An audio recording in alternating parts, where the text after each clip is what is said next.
Look, here's the bottom line, guys. It's very simple. Either A, the reality is that UAP are here, or B, this is some form of mass hysteria. And if it is mass hysteria, that means you have admirals, generals, trained pilots with top secret clearances, weapons officers, Air Force nuclear technicians, literally with their fingers on the nuclear button. Yep. Right? That are all batshit crazy.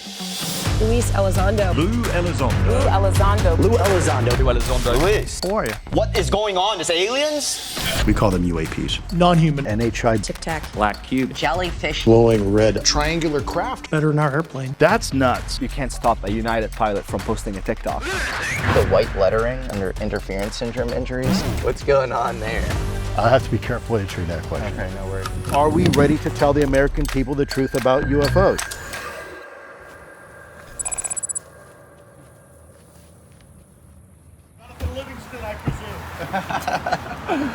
How's it going?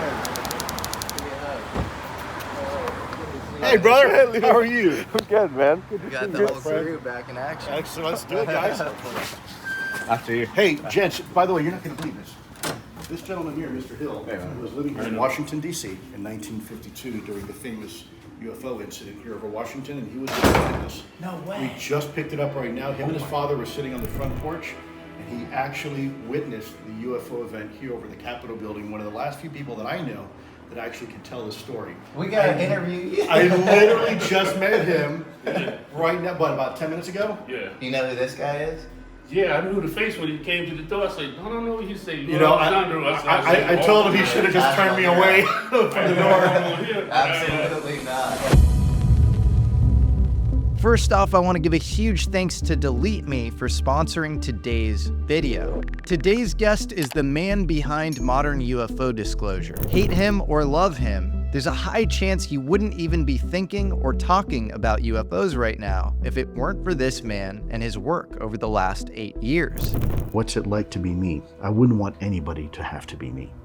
I don't want to be me in this particular case because it's very tough. You're right. Half of the government hates what I've done. They consider it talking out of school. And of course, you're right. Half the public doesn't know what to think. Right? Am I a disinformation agent? I got all these things around here from various intelligence agencies, right? I can't be trusted. No way. What? How you doing, sir? Nice to meet you. Oh my God. I'm Lou. I'm like actually geeking out for like the first time ever. Sir, your name? Nate. Nate, nice to meet you, sir. Sure, if you want, no sweat. I can take Do you like make videos or something? No, that's this guy who makes videos. He's the famous YouTuber, not me. Let me get this behind too. Here, come on, guys. Look at Devil's Tower and runs into this guy. Luis Elizondo is a Pentagon whistleblower whose fame has reached new heights with his autobiography, Imminent, in which he discusses the existence of American legacy UFO reverse engineering programs and of non-human intelligence, the fact that we are not alone. I don't think the fact that we are not alone in this universe is necessarily something that needs to be classified. He was the director of AATIP, or the Advanced Aerial Threat Identification Program, which was an offshoot of AAWSAP, or the Advanced Aerospace Weapons Systems Application Program. I know, a lot of acronyms. We'll help you understand these programs and what they were actually intended for later in the episode, because there are a lot of popular misconceptions about both. Marvin and baby. This is crazy. This interview took place across 2 locations. Lou's home in Wyoming, we filmed this 2 years ago, and a certain special naval lodge in Washington, D.C. this August. Wow, Masonic temple. A lot of our founding fathers were Freemasons, and a lot of these buildings were built by, inspired by Freemasonry. And you have the pyramid and the eye on the dollar. And Oh yeah, a lot of symbology, even the Pentagon itself, the shape of the Pentagon, Right. and the way all the LaFont, basically the architect who built DC. Yeah. If you look at the street from the air, you see the square and compass. Oh, so interesting. I didn't know that. Yep. I brought along Ammar Kandil, one of my best friends and 1/3 of the incredible YouTube channel Yes Theory, to help here, and we had an absolute blast. The dissemination of information now exists in a way that it cannot be controlled. You know, until recently, I'd never seen Close Encounters of the Third Kind. I found it really interesting that Spielberg got a lot of it right. I was like, wow. before Lue's pivotal role in UFO investigations, he had an extremely intense history in American special operations, warfare, and intelligence. I've seen both the best of man and the worst of man, all within seconds of each other.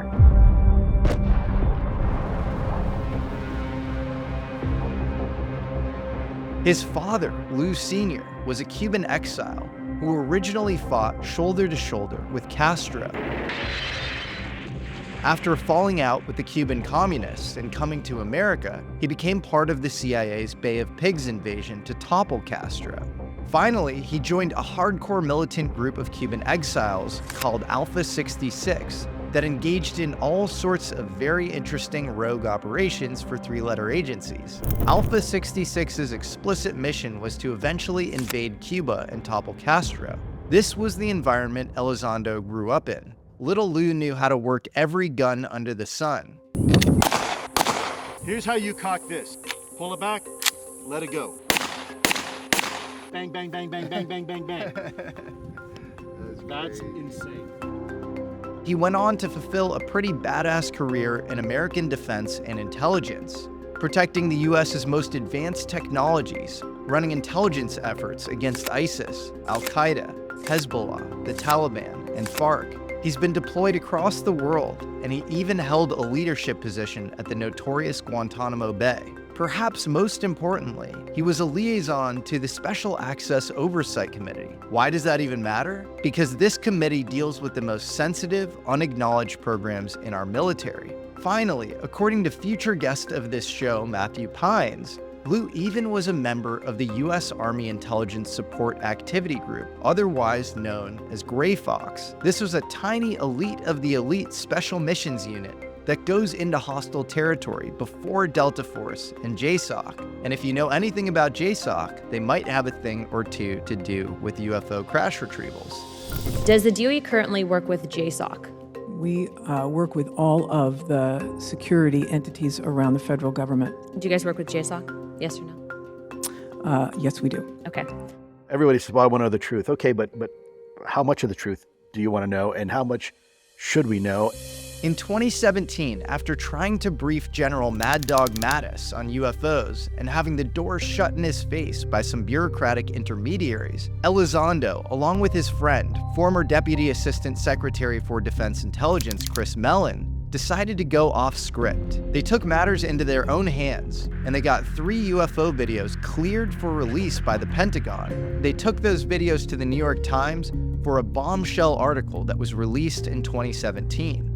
Since that fateful day, UFOs have been all the rage. Movies, media, press. It is now passé to say that you believe in UFOs. It's a cottage industry. And yet, simultaneously, very few people can tell you anything about them, who their occupants are, where they're from, and why they're here. This is a raging wildfire now, and it's not because of me. I can't take credit for that. It's because of what your generation has done with it. When we're off camera, I'm going to show you guys something. We'll see how you react. Okay. Wow. Lue cannot violate any security clearances, and so sometimes conversations with him can be frustratingly high level. Is there some spectrum that spots the UFOs more frequently? I'll have to be careful answering that question. Okay, no worries. There's, it's a good question. Okay.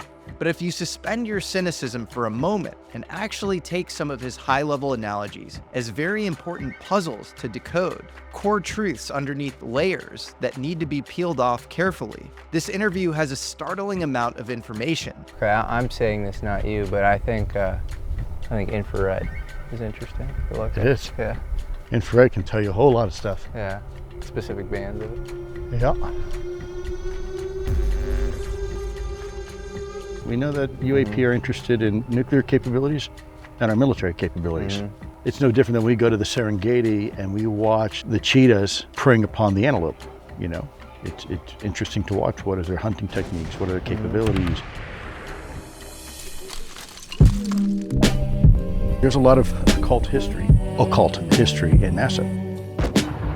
From the catastrophic implications of weaponizing UFO technology, to the esoteric roots of the American space program, to alien chips implanted in human bodies, one of which Lue actually handled firsthand. It was moving under the microscope under its own metabolism. To Lue regularly seeing green orbs in his house. To him astral projecting himself next to a terrorist as a part of a CIA operation. To his formerly undisclosed work with David Grusch. We both worked in a skiff together. I am telling you straight up, that guy, he knows a lot more even than he was allowed to say. The amount of reality-altering claims Lue makes in this episode could warrant 100 other episodes. They seem to be interested in nuclear stuff. There is an absolute connection to nuclear. Yeah. Absolute. And is it the... That's unequivocal. Do you think it's the power unlock more than the destructive force? I think... So without further ado, sit back and enjoy this well-blended multi-year and multi-location interview cocktail, an astral tour of esoteric knowledge with this week's American alchemist, Lue Elizondo. Before we get to the crazy stuff, I would be remiss to not mention today's amazing sponsor, Delete Me. If you're into esoteric truths and forbidden knowledge, you probably don't want your personal information floating around on the web.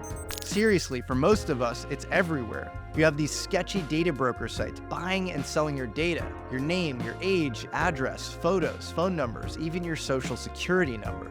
Many of these third-party sites list your information for everyone to see, including possible bad actors. You can get harassed, doxxed, attacked, and be subject to all sorts of phishing scams, malware, and of course, given the time we're in, annoying political messages. I've probably gotten 5 political texts just in the making of this video. That's why Delete Me scours the internet on your behalf, searches for your personal information, and removes it. You'll receive a detailed report in 7 days and get a really clean dashboard with where your information was listed, what was removed, and if any further takedowns can be requested. It's dead simple. All you have to do is submit your information and Delete Me will do the rest for you, even continuously removing your information from the web as different data brokers get a hold of it. You can also get assigned a unique privacy advisor who can answer all of your questions. Dealing with a human being was incredibly refreshing for me. Most of Delete Me's competitors have kind of customer service bots you deal with. Finally, Delete Me provides regular privacy reports that will show you how much data was found on you, where it was found, and where it was removed. Seriously, I've used a couple of these services, and Delete Me, with their robust dashboard and really intentional customer service where you deal with human beings, rises above the rest. They have global coverage but are headquartered in the US, again, for really top customer support. If something goes wrong, they're always available to help. I personally, of course, use this. It's pretty astounding. I'm gonna keep it high level because I don't want anti-disclosure forces using this against me, but just go out and use it. You'll be amazed. Remove your personal information from the web now and go to joindeleteme.com/Jesse20 and use code Jesse20 for 20% off. Thanks again to Delete Me for sponsoring this video. Remember to sign up in the description below for a big discount. Doing that supports this channel and it allows me to keep doing this so I don't have to get a real job. It's my father and I were sitting on the back porch, and he just happened to look up and see it looked like 4 waves or something. There were lights. 4 of them. They trailing about 3 or 4 behind it. And I asked my father what was it. He just looked at me and said, I know. Which direction did your house face, your porch? My porch was like the 13th and E, but 12 blocks from here, from the Capitol, right off, or half a block off of Pennsylvania Avenue. And my back porch, from my back porch, you could see the Capitol. This show contained a lot of bizarre synchronicities that I have trouble explaining. In fact, the groundskeeper of this lodge, an 82-year-old man named Maurice Hill, recognized Lue before we even got there and started to open up about his own UFO encounters. Soon we learned that he was one of the last living witnesses of the famous DC flyover. A slew of UFO sightings in July of 1952 in the Capitol, prompting headlines like this newspaper article, and a call between Truman and then American chief UFO investigator Edward J. Ruppelt. It also sent the CIA into a frenzy about how to manage the UFO problem. We can say that the recent sightings are in no way connected with any secret development by any department of the United States. There's been a lot of discussion that actually there were some, I think it was an F-105 fighter jet that was actually scrambled to intercept those lights, those luminous objects. And there's even one reported account where perhaps they were asked to fire upon and may have actually hit one of them. That has not been verified yet, but there are some allegations about that. Me and two of my friends were standing on the sidewalk talking down on Wiley Street Northeast. And while we were talking, just happened to look up to see this thing going up in the air, looked like a huge jellyfish. I said, what the hell is the jellyfish doing up going? And it just was going up and up, and like the jellyfish was in the water or whatever. At the bottom of it, looking at it, it looks like looking into a volcano when you see reddish and black the lava bubbling, lava bubbling or whatever. Mm-hmm. That's what it looked like under the bottom of it. First of all, when did this occur? What year? That was in the 70s, around 73, 74, somewhere along Early there. to mid 70s. Yeah. Okay, and was that here in Washington, D.C.? Yeah. So do you remember what direction you were looking at in the sky? Yeah. That way, southeast.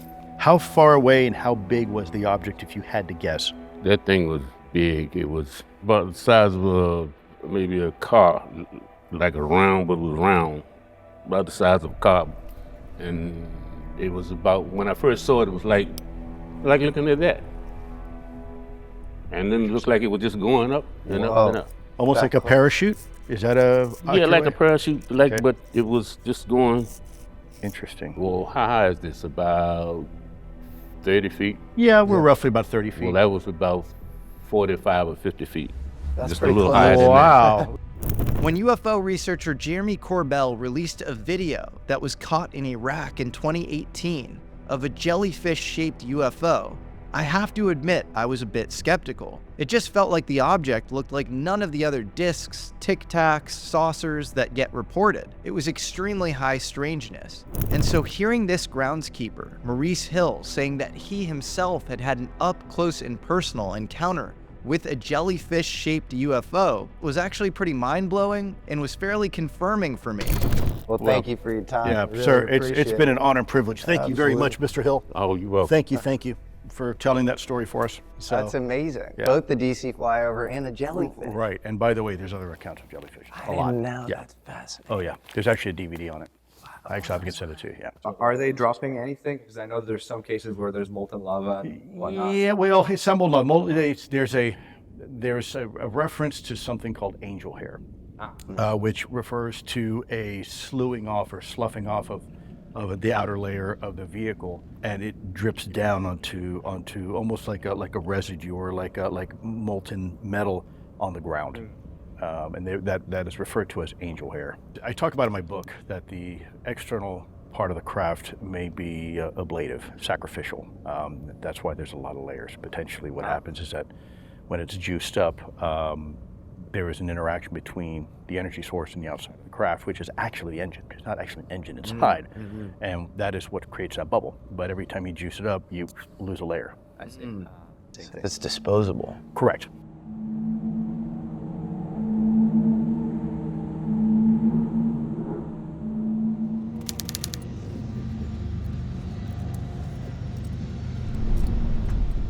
When you talk to people that quote unquote call themselves experiencers or quote unquote abductees, they'll say the same thing. There's this recurrent pattern where it's almost as if an individual is chosen. And what you saw in the movie last night was a kind of I think a hat tip to that notion that it's not random, that there is definitely some sort of deliberateness, if you will, or purposeful selection.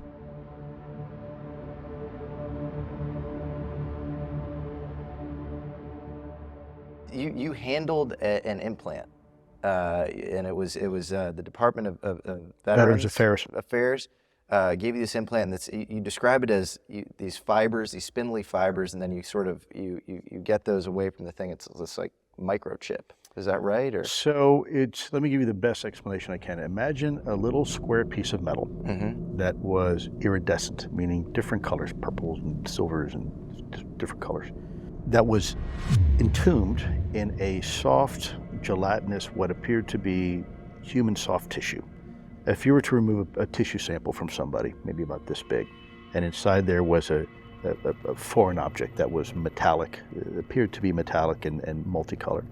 And on the biological material, this encapsulation, these fibers, multicolored fibers, yellows, greens, blues, that came off of that central piece of gooey mass. And according to the pathologist, it was moving under the microscope under its own metabolism. Wow. Yeah, and it was removed by a surgeon from the Department of Veterans Affairs from a U.S.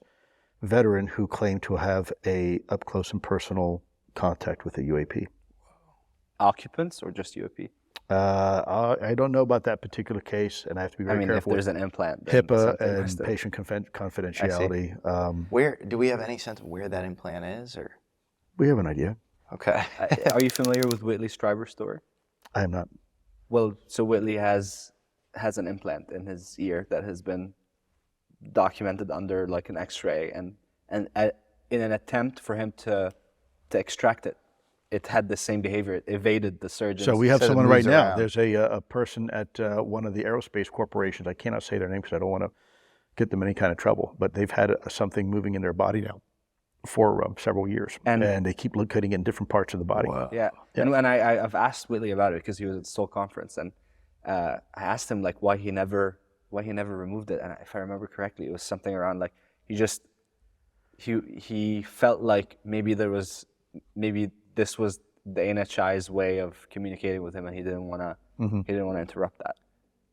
And it was also his late wife. She had recommended that he doesn't take it out.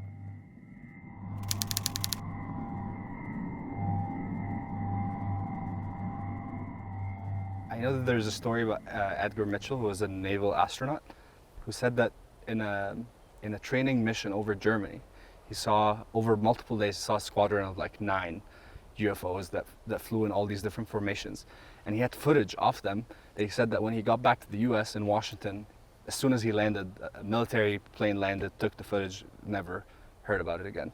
Yeah, I mean, look, it's not uncommon. Let's talk about one of the founders of my program, AATIP, Senator Stevens from Alaska. This was a World War II pilot. He himself admitted he had encounters with Foo Fighters during the war.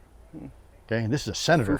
Foo Fighters. Yeah. So the Foo Fighter is it's a term that was used by the Allies for UFOs that would chase the aircraft and follow them during their operations, mid-air operations, over occupied Germany and other places as well. It was. So where does all this? Where do all these videos and reportings end up? That's a great question. One I probably can't answer right now, but hopefully soon. For the Foo Fighters, they seemed like more like flare style or like ball lightning sort of things. Some were actual technical crafts. A lot were described as glowing balls, if you will, of light, luminous objects. Yeah. But there's actually pictures of them.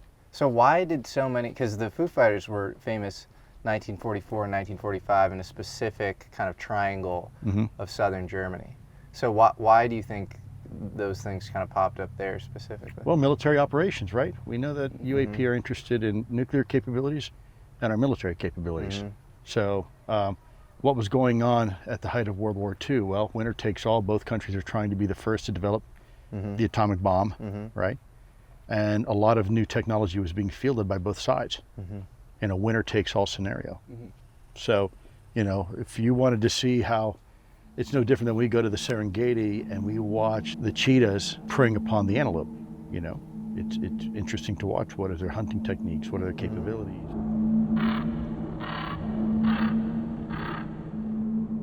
Is Edgar Mitchel sort of pattern match to a specific type of abductee who almost has a conversion experience, post-experience? So they have some sort of close encounter, maybe of with a craft or of the third kind, and then afterwards they start to believe more in mind over matter, more in sort of parapsychology, and maybe even they exhibit strange sort of biological features that they never had prior.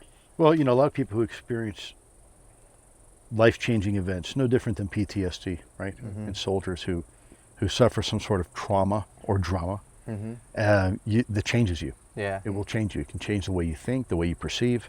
I don't think it's that really far of a leap to suggest that if you have a extraordinary experience, that it's going to change your life in an extraordinary way. Well, yeah, like Uri Geller says that he had an ET experience as a young kid. Mitchell tells me one day, Edgar Mitchell, the sixth man, Apollo 14, who walked on the moon, Uri, there's somebody very important in NASA, secret base, that wants to meet you. I say, fine, who is he? And he says to me, it's Dr. Wernher von Braun. Wow. I say, what? Dr. Wernher von Braun wants to meet me. Grandfather of the space program in the U.S. He was a Nazi. Well, yeah. I mean, but he was a rocket genius. My curiosity killed me. I said, let's go. Wernher pulls out a piece of metal and he says to me, Uri, touch this. Tell me what you feel. I put my fingers on it and I say, wow, it doesn't feel like it's from here. Then he says, come with me. Do you see this door behind him? Wernher von Braun takes me into his personal office. There is a safe in the office. He opens the safe. I see a piece of metal. I've never seen such a color. Pulls it out. It's not heavy. Says, Uri, touch this. Tell me what you feel now. I put my hand on it and I say, Wernher, this is not from here. He says, you're right. This is a piece of a UFO that crashed on our planet. Wow. I'm mind blown because as a child, I used to sneak into movie theaters in Tel Aviv to see films on extraterrestrial life. And this is coming from the mouth of Wernher von Braun.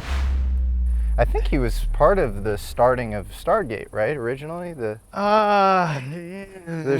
tangentially, he met Russell Targ. He was really the guy who brought the V2 rocket. Yeah. Which is really just like a Scud missile. Well, what I find so crazy, birthed the rocket. He and Arthur Rudolph created the NASA Saturn program. Correct. That was 129 people. It was a transplant of the Nazi program. Absolutely. Yeah. And have them work secretly with us. Yeah, it's pretty nuts. Yeah. And you had a bunch of other Otto Skorzeny. You had a bunch of people we took over. Yep. From Watch your step, buddy. Nazi Germany. Is there anything more kind of mystical or strange than meets the eye when it comes to the history of U.S. rocketry? Sure. Look at Launch Pad 33. I mean, everything is Masonic. Look at the Apollo missions. These are all the Zodiac signs, right? You have Apollo and you have the Juno missions, and you have all these, Mercury missions, and there's a lot of occult history in NASA. As Lue mentions here, even the conventional American space program, NASA, the Saturn and Apollo programs, have far more esoteric roots than meet the eye. Some of the top American astronauts were Freemasons. Buzz Aldrin, Gordon Cooper, Don F. Eisel, Gus Grissom, James Irwin, and Edgar Mitchell were all Freemasons. Another famed astronaut of the highest 33rd Masonic rank was the famous John Glenn, who urged Harry Reid to investigate UFOs as part of OSAP. Buzz Aldrin even established a Masonic lodge on the moon called Tranquility Lodge 2000, chartered by the Grand Lodge of Texas, and brought a Freemasonic Scottish Rite flag to the moon to consecrate the whole thing. Do you think that somehow made the program more effective, or? Well, I mean, look, whether it did or not, I mean, if people have a belief in something, there's that old saying, there's no such thing as an atheist in a foxhole. The idea or notion that the supernatural can assist you is no different than back the Romans carrying talismans into combat or conferring with the oracles of Delphi before a major battle, a significant event, right? And what about the start of the American space program? Jack Parsons, the godfather of American rocketry and founder of Jet Propulsion Laboratories, would often recite occultist Aleister Crowley's version of the Hymn to Pan before every rocket test. 3, 2, 1. Where loud waves are built. He also claimed to have encountered a blonde-haired alien following a ritual in the Mojave Desert in 1948. Hi there. Are you interested in the White House? So Jack Parsons was in the OTO, this crazy cult. Yeah, this was with Aleister Crowley and all that. And they would do past life regressions. Jack Parsons, if you go all the way to the past, terms of what his life was. Blood, it's called sex magic. It was some of the occult aspects of OTO. Yeah. The sex magic rituals. Yeah, they did that, but his past life regression was Simon the Sorcerer. And you know Simon the Sorcerer was? So Simon the Sorcerer, how the word simony came into existence is he was using sort of black magic to levitate. And then he saw, I think it was like Peter and Paul, they were levitating because of God. And he was like, oh, wasn't the disciples? The disciples. And he was like, okay, like you guys are somehow levitating higher than me. I'd love to pay for that power. So that's where the word simony comes from. And so he could fly using this sort of black magic sort of thing. Jack Parsons was sort of a known occultist who would do all sorts of weird sex magic rituals, and also was very interested in kind of levitation. When they did a past life regression on him, apparently that was what they... Wow. Yeah. And just listen to what religious studies professor Diana Pasulka had to say in our interview about just how religious and interested in Latin and Greek rituals people in the space program are. Yes, they were doing some extraordinary types of rituals, and they definitely believed that they were in touch with these beings. They presented them differently. So the Parsons crew, they were way out there. And they were doing this in the LA desert, right? And stuff. And they were doing ritual magic, and they believed that they were in contact with, extraterrestrials and things like that. All right. On the Russian side, though, they were doing the same thing, but it was under a Christian veneer. So Tchaikovsky believed that he was actually in touch with angelic beings, and he talks about it and writes about it, and that these beings are in constant contact with us if we're able to receive their knowledge. And there's been this weird progressive split in science from, like, if you look at any of the most interesting scientists back in the day who've contributed most to science, whether it was Newton or Bacon or, Jack Parsons was more of an industry man, but like all of these people dabbled in some weird beliefs and practices, and now it's this weird citadel where like you have to be this very straight edge materialist reductionist in the kind of ivory tower. And then there's like woo-woo, people that read about how quantum physics is the law of attraction, but there's no real scientific basis. And it's this bizarre bifurcation that I think has caused real stagnation. You have religion and you have science, right? Think of it, you're Egyptian, right? Think of a pyramid, right? On one side of the pyramid, you have these wonderful stones making the pyramid, right? And on the other side, you have this thing called science, right? And when you're standing at the base of the pyramid and you're looking up, okay? When I'm on this side, I'm on science. Religion could not be any further. They almost diametrically opposed, right? Cool. Yeah. But as you begin to climb the pyramid, what happens? It reaches a point. Religion and science get closer and closer together. And in fact, they lean on each other. They need each other. Yeah. And in fact, there comes a point of singularity here where the difference between science and religion is indistinguishable. They are the same. Yeah. And the point being is that the problem where religion and science run into problems is that they're fundamentally asking two different questions. One is asking how, one is asking why. And that is why the two don't meet at the bottom. If you read the Torah and the Talmud, there's the stories that we grew up learning, and then there's, Kabbalah, which was kind of that part that most people were like, hey, you don't want to spend too much time reading that. Let the experts, focus on that. But there's a lot of this, both science and mysticism. We were talking about the Quran here, and some of the numerology that is in there. When I say numerology, I don't mean in a classic sense numerology. What I mean is the ratios, the way words are spoken, how they're spoken, and how they relate to real day science. Yeah. You have to say, wait a minute, there is some insight here that goes way beyond. I mean, there is true hard science, like the development of the fetus is another example. Yeah. That you have this beautiful marriage, this beautiful merger of religion and science, and this understanding that you have to have both. That the spiritual world, the physical world, are all part of the bigger plane. Do you know where the word angel comes from? No. It comes from the Latin word anhelios. Angel, Sun. anhelios, sun, or light, or fire, purity. It's a term to describe the supernatural properties of these supernatural beings.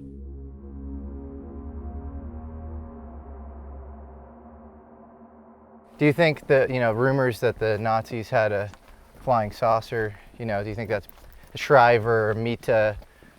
Well, I think they certainly tried. I mean, there's, the experiments Der Glocke, which were now known, and other ones. And there are Foo Fighters over Bavaria.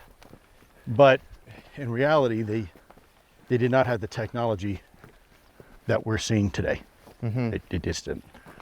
Do you think there's all this stuff around, you know what Operation High Jump is? Of course. You think that's a bullshit story where Admiral Richard Byrd goes down the coast of Argentina towards Antarctica, and he and his fleet encounter laser shooting discs?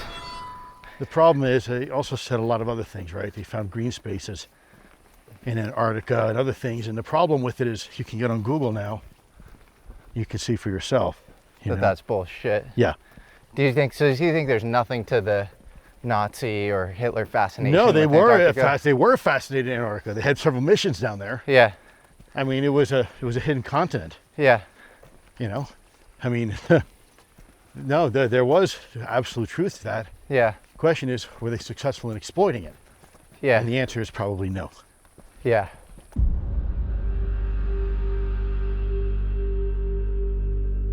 It feels like if you're talking about science, we've gotten to we're reaching kind of a Heisenberg limit of science in terms of scale. And so it feels like the next frontier is within, is looking at consciousness.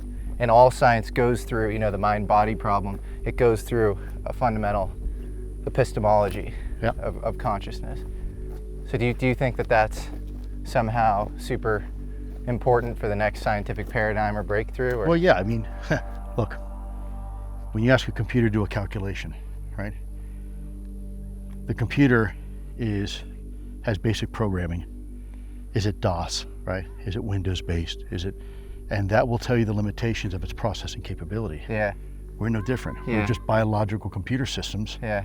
And we have our limitations. We also have our strengths. So this is an interface. It's an interface, yeah. Correct. And do you think the ability to move outside of the interface in certain cases allows certain people to see UFOs? Possibly. Maybe some of the computers can work both Windows and DOS. And because of that, UFOs versus not. Is there something, so we see generally between 400 and 700 nanometers in the electromagnetic wave spectrum. Is there some spectrum that spots the UFOs more frequently?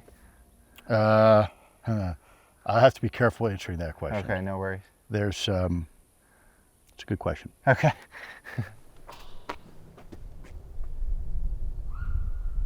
Okay, I'm saying this, not you, but I think infrared is interesting to look at. It is. Yeah. Infrared can tell you a whole lot of stuff. Yeah. Specific bands of it. Yeah.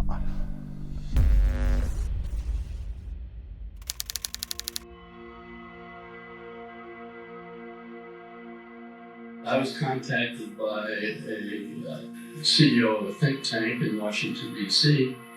He says, I want you to come and participate in a conference here in Washington. I said, well, frankly, I'm too busy. What's it about? This conference is about disclosing something to the American public. As a startup position, let's assume that there have been crash retrievals by Russia, China, and the United States. And the question is, can we bring this out to the public?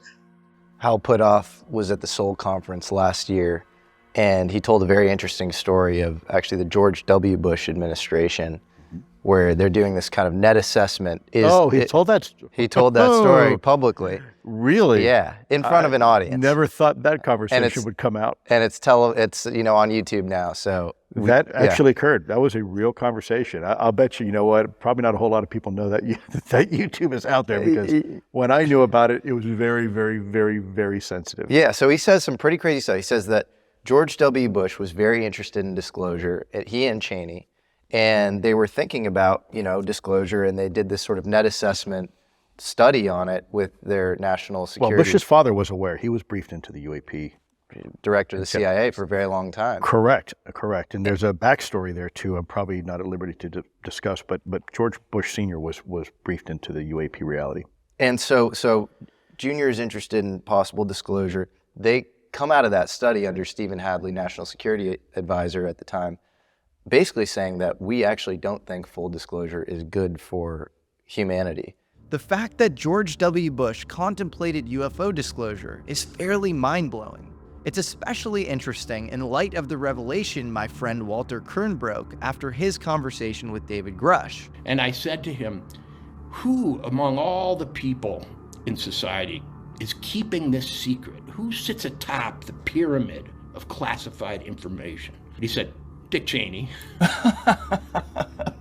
If Dick Cheney was in fact a gatekeeper for the legacy UFO programs, then it leads me to believe that either the program was trying to out itself with Cheney's tacit approval, or if UFO disclosure was presented by outsiders, Cheney probably helped squash the idea. Either way, this is certainly a loose thread worthy of follow-up, because we know George Bush's father, George H.W. Bush, was fully read into UFO legacy programs. Just listen to this anecdote from Lue's lawyer, Daniel Sheehan. President Carter, remember, had seen a UFO in 1969, I believe it was. And so that when he was elected in the first week of November of 1976, the first thing he did was he sent for the head of the Central Intelligence Agency to come down to Plains, Georgia, to brief him on the UFO issue. And it turns out that person was George H.W. Bush. Do you agree with that net assessment? Do you think that full disclosure is too kind of cataclysmic for the average person? Well, there's a difference between full disclosure and disclosure. Full disclosure is perhaps, letting the world know if we've gleaned any technological advance from it, towards our adversaries. I do think there's a need to keep things classified. I do think that there are reasons we don't want to tip our hand to our technological advantage over a particular adversary, right? We don't want to start another race, weapons race. But at the same time, disclosure itself, the fact that we are not alone, no, I think America can handle the truth. In fact, I think America deserves the truth. I think we have to do a better job. I think we as a people need to stop being spoon-fed information from what certain elements in our government tell us. And again, let me just clarify here, because this is important. I'm not against my government. If I have to ever choose between real national security and disclosure, I will always choose national security. Make no mistake. And people might say, "Oh, you're terrible, Lou." Hey, I am a patriot. I am loyal to my nation. I am loyal to the American people. I mean, like it's kind of a two-pronged issue. It's sort of criminal to keep the nature of reality from the American population. That's sort of really unethical. The fact that STEM students are growing up maybe with the wrong frameworks. I spoke to Hal Puthoff. He said that topological physics could be being held within the government. That there's physics knowledge held by aerospace companies that is not known. There certainly is materials knowledge. Materials science. Which involves topological physics or whatever. That seems a little, off to me. But then on another level, even from a national security perspective, if we have these programs, you take Carl Nell's, he set up Army Futures Command, you take his statements in the debrief at face value, which is that we're in this arms race to reverse engineer these crafts vis-a-vis Russia and China. If we have this balkanized, corporatized system with these fiefdoms to avoid FOIA requests that was set up in the 50s, and you have all these aerospace corporations, many of which you've named in your book, Lockheed, Northrop, BAE, all these sorts of, companies, and we're sort of doling out, you take care of this system, you take care of this system, you take care of this system. And then in the Russian-Chinese side, they have these centralized, nationalized systems with their best and brightest working on it. How are we not, and call this Manhattan Project 2.0, how are we not going to lose Manhattan Project 2.0? Correct. Let me share something with you. And I go back to the whole corruption thing. When people in the government are making unilateral decisions not to inform Congress, not to inform the executive branch, and making a decision to keep this information away from the American people without going through the proper processes, to make that decision, that's a problem I have. And look, when I ask, I'm going to ask you a very simple question, both of you. And it's not political, it's very simple. How did 9/11 happen? Do we know how 9/11 actually happened? I mean, not conspiracy, I mean, honestly. And we could say because some terrorists hijacked an aircraft. But what really happened is that we didn't share information we had. The CIA, the FBI, the Department of Defense all had pieces and bits and pieces of information, and they didn't share it with each other. And that's what caused 9/11, okay? And that's important because we won the Cold War against Russia, not because we kept better secrets. And by the way, this is a line that I learned from Christopher Mellon, who knows his shit. Chris said, we didn't win the Cold War because we kept better secrets than Russia. We won the Cold War because we knew how to move information more efficiently within our system, right? The problem is we haven't learned our lesson with 9/11, and we're continuing to do the same thing with UAP. We haven't learned to move that information appropriately, and it's staying in these silos. And what's happening, it's becoming necrotic. It's the information and insight is dying there. It's not getting out. And I think especially when you're looking at a competitive situation, global situation like we have now with adversaries out there, Russia and China have no problem talking about this at all. In fact, China had a couple years ago in the China Morning Sun an article about the 5 Continents Initiative. I mean, they're full tilt boogie. They're like, hey, we know these things are real. We're moving forward. Countries in South America, same thing. Japan just begged the United States to enter into a bilateral information sharing agreement with the United States solely for the purposes of sharing UAP information. It's crazy. I recently, a couple of weeks ago, I spoke with former head of revolutionary technologies at Lockheed Skunk Works, and he said I could say high level that we spoke. Really nice guy, cool guy. He's a good dude. I brought up, there you go. I brought up a couple of frameworks that if you were to talk to an average, professor in any science program across the country, they would call me crazy. Parapsychology, this idea of mind over matter. You sort of talk a little bit about this in your book, Imminent, with kind of remote viewing. And then I also brought up this sort of, different version of electrodynamics, sort of a little change in Maxwell's equations. And he was very, there was a lot of resonance there. He agreed with me on a lot of this stuff. And I'm having this conversation thinking, how the hell does this renegade, scrappy kid who I have a history degree. I don't know shit. And this aerospace guy, we're agreeing on stuff. And then you have Sean Carroll, Neil deGrasse Tyson, our best and brightest scientists have no idea what either of us would be talking about. It's crazy. Sometimes knowing history is one of the most important things you can know. Hear that, Mom?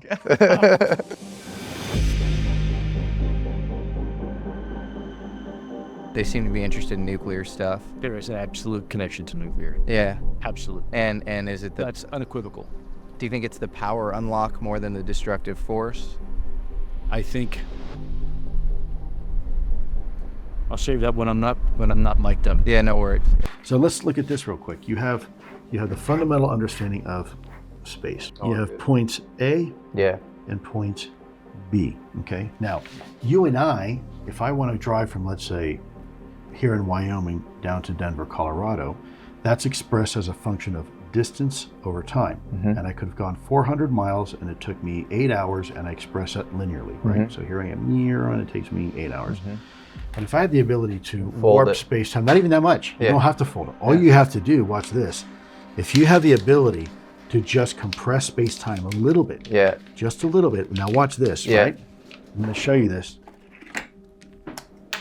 So now my trip from Wyoming to Denver, instead of taking, 400 miles in 8 hours, I can do it in 100 miles and I can do it in 1 hour, right? Yep. But I'm still in the same universe as you. What do I see you doing? I see that. You see that. I see this incredible hopscotch. Right. I see you. So that traveling explains at the these observable. Crazy speeds. It's just temporal dimension hacking. Right. But to it seems like, you're just a walk in the park. Yeah. I'm going in slow motion. But me watching you, whoa. And this whole space, because this is like this, the object inside that bubble might actually be much bigger than what we're seeing. Yeah. So if E equals MC squared, then the only way to get this sort of space-time metric effect is if you have enough energy. You got it, because if you do it, the only two ways to warp space-time is with mass or a lot of energy. Think of mass and energy as the same thing. Mass is ice, energy as steam, okay? But they're both water, okay? So same thing kind of here, energy and mass have this relationship. So you need to get Planck scale energy or something. I cannot, if I use mass to do this, I need mass more than the Earth. I'm going to perturb everything on the planet. So what's probably happening, it's a whole lot of that. That's allowing you to create a bubble and then do that. And it's some material that's able to harness that sort of energy, which, wow. What would be your confidence level of that theory being true? I would not have shared that with you if I wasn't highly confident. But how you can't ultimately know, right? Or can you? There's a lot of smart people out there, certainly a lot smarter than me, that have come up with some interesting scientific models and mathematical formulas that say that could very well be the case.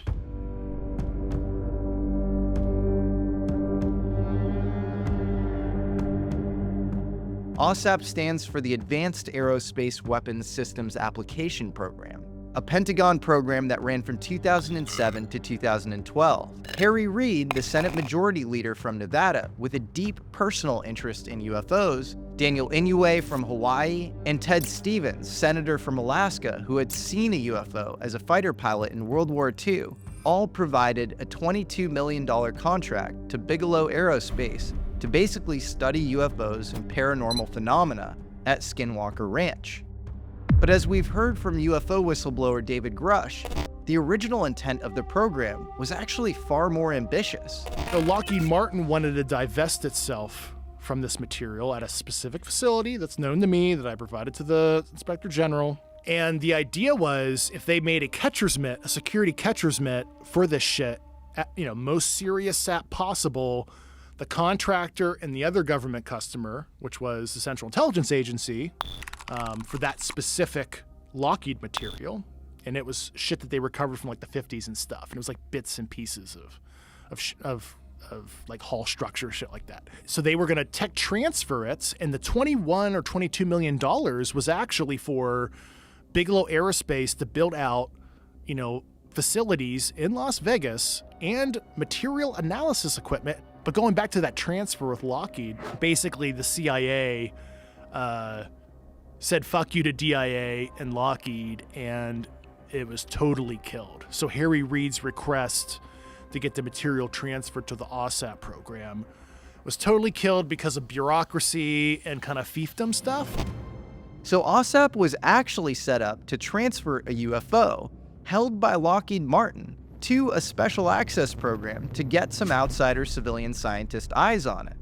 The program was not initially just set up to study orbs, cattle mutilations, and electromagnetic anomalies on Skinwalker Ranch. That's what it got turned into when the craft never got successfully transferred. This would explain the program lead, rocket scientist James Lukatsky, telling Jeremy Corbell on his podcast Weaponized that he actually stepped inside the hull of a craft. That was probably the craft that was going to be transferred to AATIP. The United States government has in its possession a craft of unknown origin, and you were able to access the inside. Is that correct? Yes. It's very important to note that a lot of people in the general public implicitly accept AATIP as the most secret core UFO program there is. They just released, I think by accident. How does that happen? It's Kona Blue. You familiar with this? No. This is like a UAP program of some sort?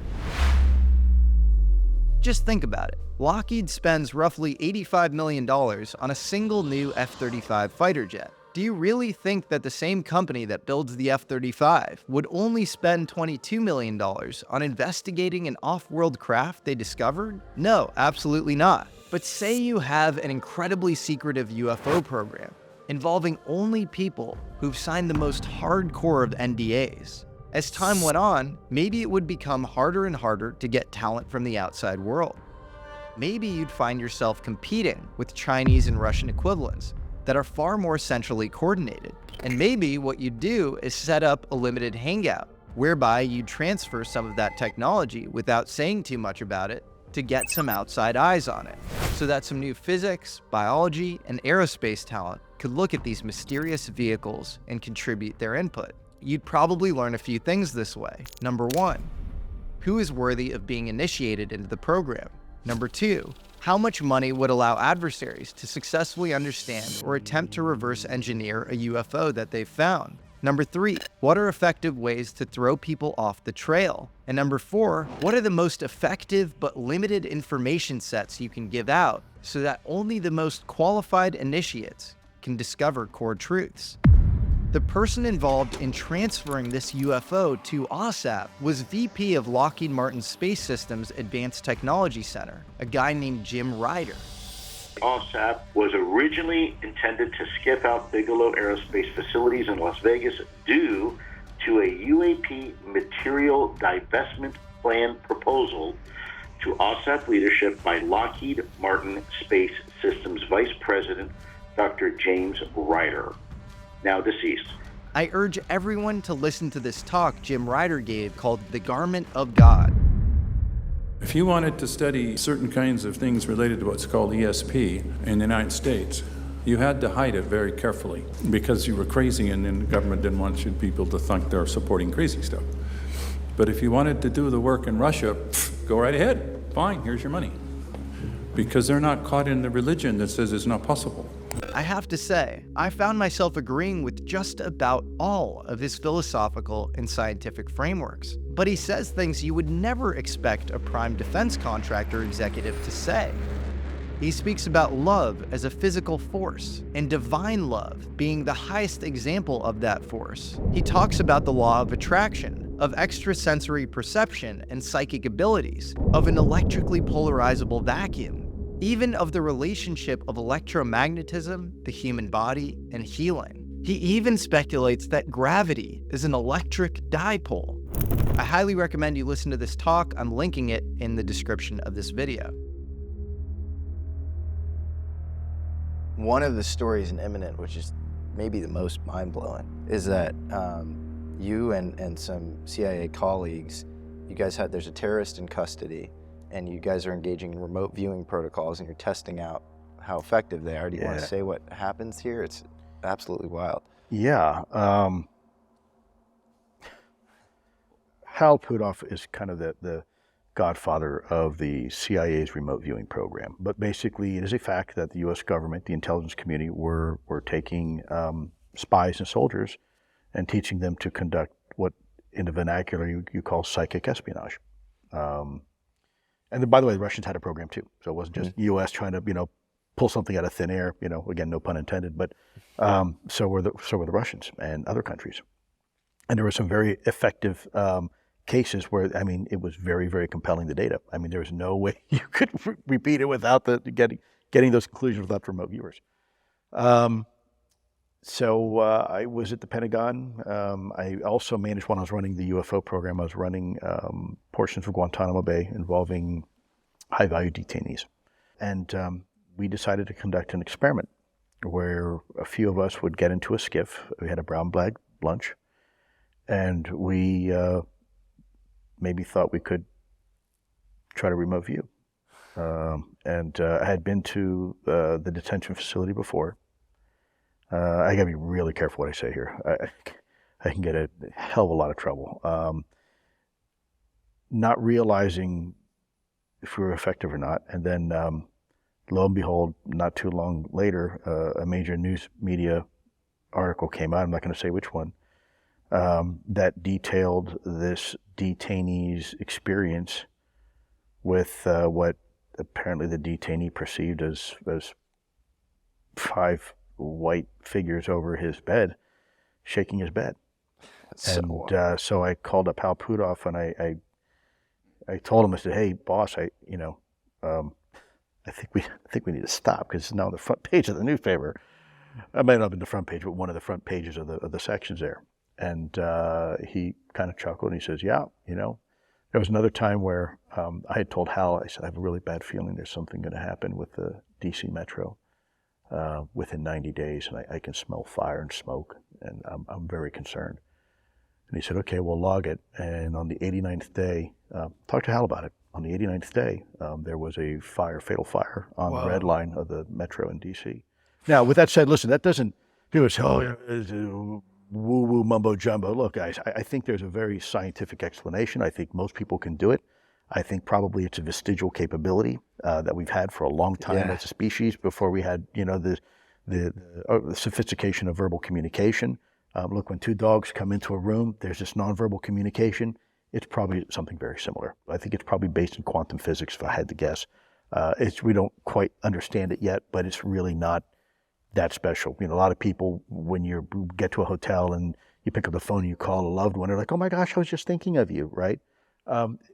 Probably something very similar. Yeah, it's wild, and it's wild how much corroboration there actually is for this working. There's this woman named Jessica Utz, who's this famous statistician, came in skeptical, looking at all of the kind of FOIA'd Stargate or declassified Stargate documents, and she came out of this study saying, I think there's something here. Ray Hyman is a skeptic, was like friends with like James Randi back in the day, was at University of Oregon, also went through everything. And did we ever do it when we were at the? Yeah. We did that. Yeah. Okay. Yeah. So again, can't be explained. Yeah. But it's real. I have a possible crazy explanation for it. Okay. Maybe this is wrong, but whatever has to be going on has to not attenuate over space, time, and certain materials. Like Puthoff has famous stories of putting people at the bottom of the ocean in a submarine, and they can sort of remote view stuff from far away. And so, what if there is this extended version of electrodynamics? Like there's this sort of other field where you get certain wave types that aren't kind of your traditional transverse Hertzian wave. Sure, quite possibly. Yeah, I don't know, but that might be one possible inroad into this. Yeah, I mean, a lot of people believe it's based in quantum entanglement. Yes. And that human consciousness may be an actual quantum process. I'm not a neuroscience scientist, but some have speculated that may be where human consciousness lies. It's an actual quantum process, which would explain kind of the understanding of how we interpret time and what it means in the present versus the past versus the future, and how we can potentially perceive elements of the future in the past as if it's occurring now. So yeah, in fact, Roger Penrose thought that the brain was maybe a quantum system, room temperature quantum system. Right.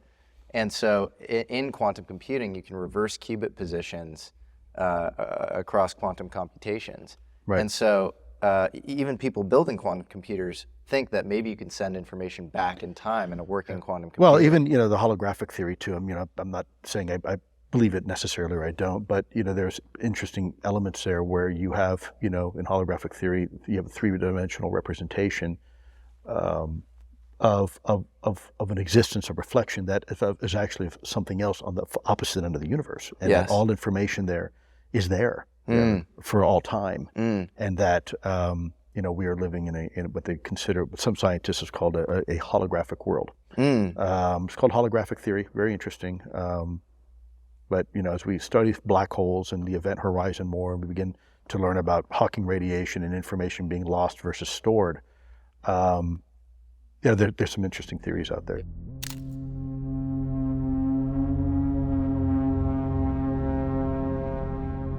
So you talk about the Collins Elite, this evangelical Christian group, actually being one of the primary kind of blockers around UAP research. And then you even cite a story in Imminent where this guy says, Lucifer is, his realm is the skies, and this stuff is demonic, and we should not study it at all.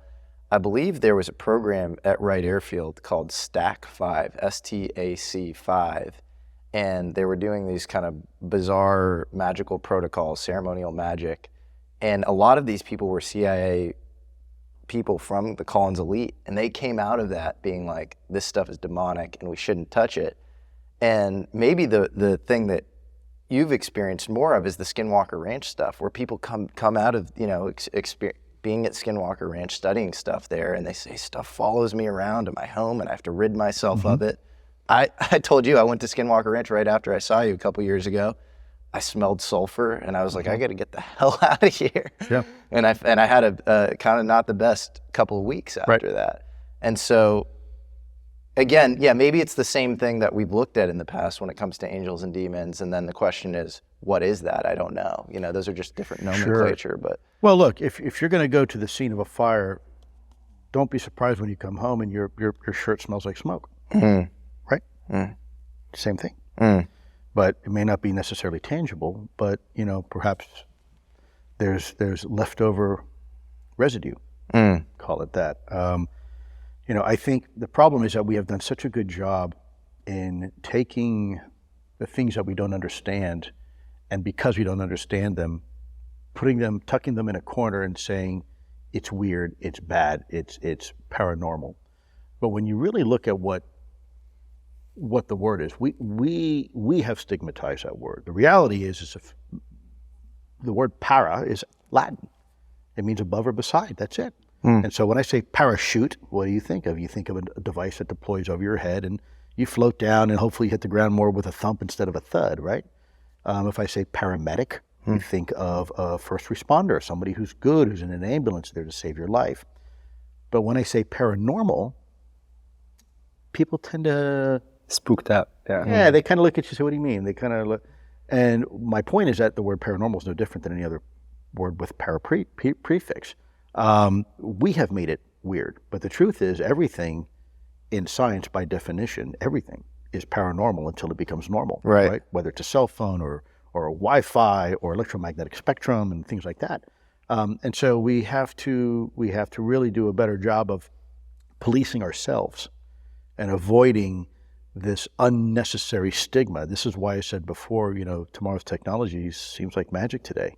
Imagine being Da Vinci walking in the desert and coming across a garage door opener. Right? We hadn't invented plastic back then. We don't even understand what the electromagnetic spectrum is, right? Yeah. Or what a battery is. That's pretty magical. Yeah. Look, I'll tell you right now, true story. A lot of us that are involved in this, people, scientists, right, have been now accused on social media as being conspiracy theorists, right? They label you as like a weapon. They say you're a conspiracy theorist. No, actually, I'm a scientist. Now, the people that are labeling you the conspiracy theorists, that they follow the scientific methods, aren't even scientists, right? I actually went to school to be a scientist, and I became a special agent and following the leads where they go. But some people have a really hard time pushing their boundaries of understanding. They allow other people to formulate their opinions for them, and then they get stuck in it. And this is why I always say the true believer and the true skeptic are exactly the same person, just opposite ends of the spectrum. Because no matter what, no matter the face of what evidence, the true believer and the true skeptic are never going to change. Right? They're the same person. And the skeptic says, oh, you go crazy believers. And the believers say, oh, you crazy skeptics. It's the same person. It's just, depending on who you ask, right? Because the true skeptic is actually a true believer just in their own narrative. And when people say this stuff is not repeatable, that's just false. Right. To me, there are two patterns that I think are interesting, and I'd love to get your take on this. One is the nuclear connection. According to Robert Hastings, a mutual friend of ours, who wrote a great book called UFOs and Nukes. 100%, he's right. Legit. His observations and his conclusions are spot on. I couldn't talk about it at the time when I was in the government, but everything he was reporting, we saw. Yep. It was absolutely correct. And you have these guys, these radar operators, ICBM missile security personnel, who they couldn't be the last thing from the people who want 15 seconds of fame. They don't get into that line of work because they have some histrionic, attention-seeking, desire. No, you don't. Look, you don't get involved in the UFO topic to seek fame. If you want ridicule and isolation, then choose UFO topic. Look, here's the bottom line, guys. It's very simple. It's really a binary choice. Either A, the reality is that UAP are here and they're doing what they're doing. Or B, this is some form of mass hysteria. And if it is mass hysteria, that means you have trained pilots with top secret clearances flying live munitions over populated cities. You have weapons officers and you have Air Force nuclear technicians literally with their fingers on the nuclear button. Yep. Right? You have admirals and generals. You have directors of CIA and directors of national intelligence that are all batshit crazy. Right. So choose your poison. Yeah.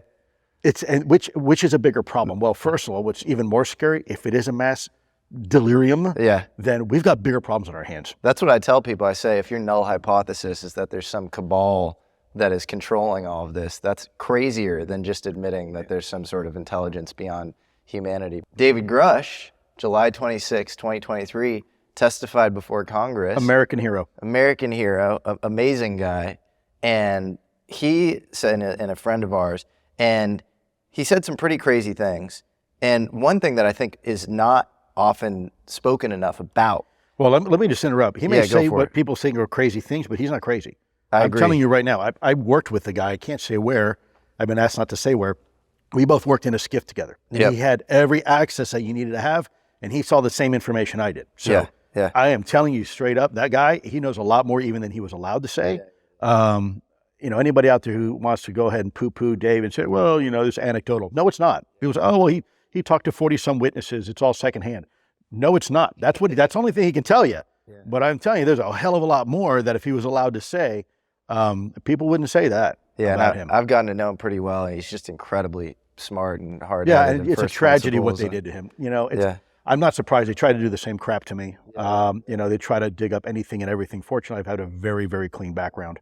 But it, you know, hasn't stopped them from trying. Yeah, you know? And Grusch said very interesting stuff around the atomic classification system, basically overlaying UFO secrecy.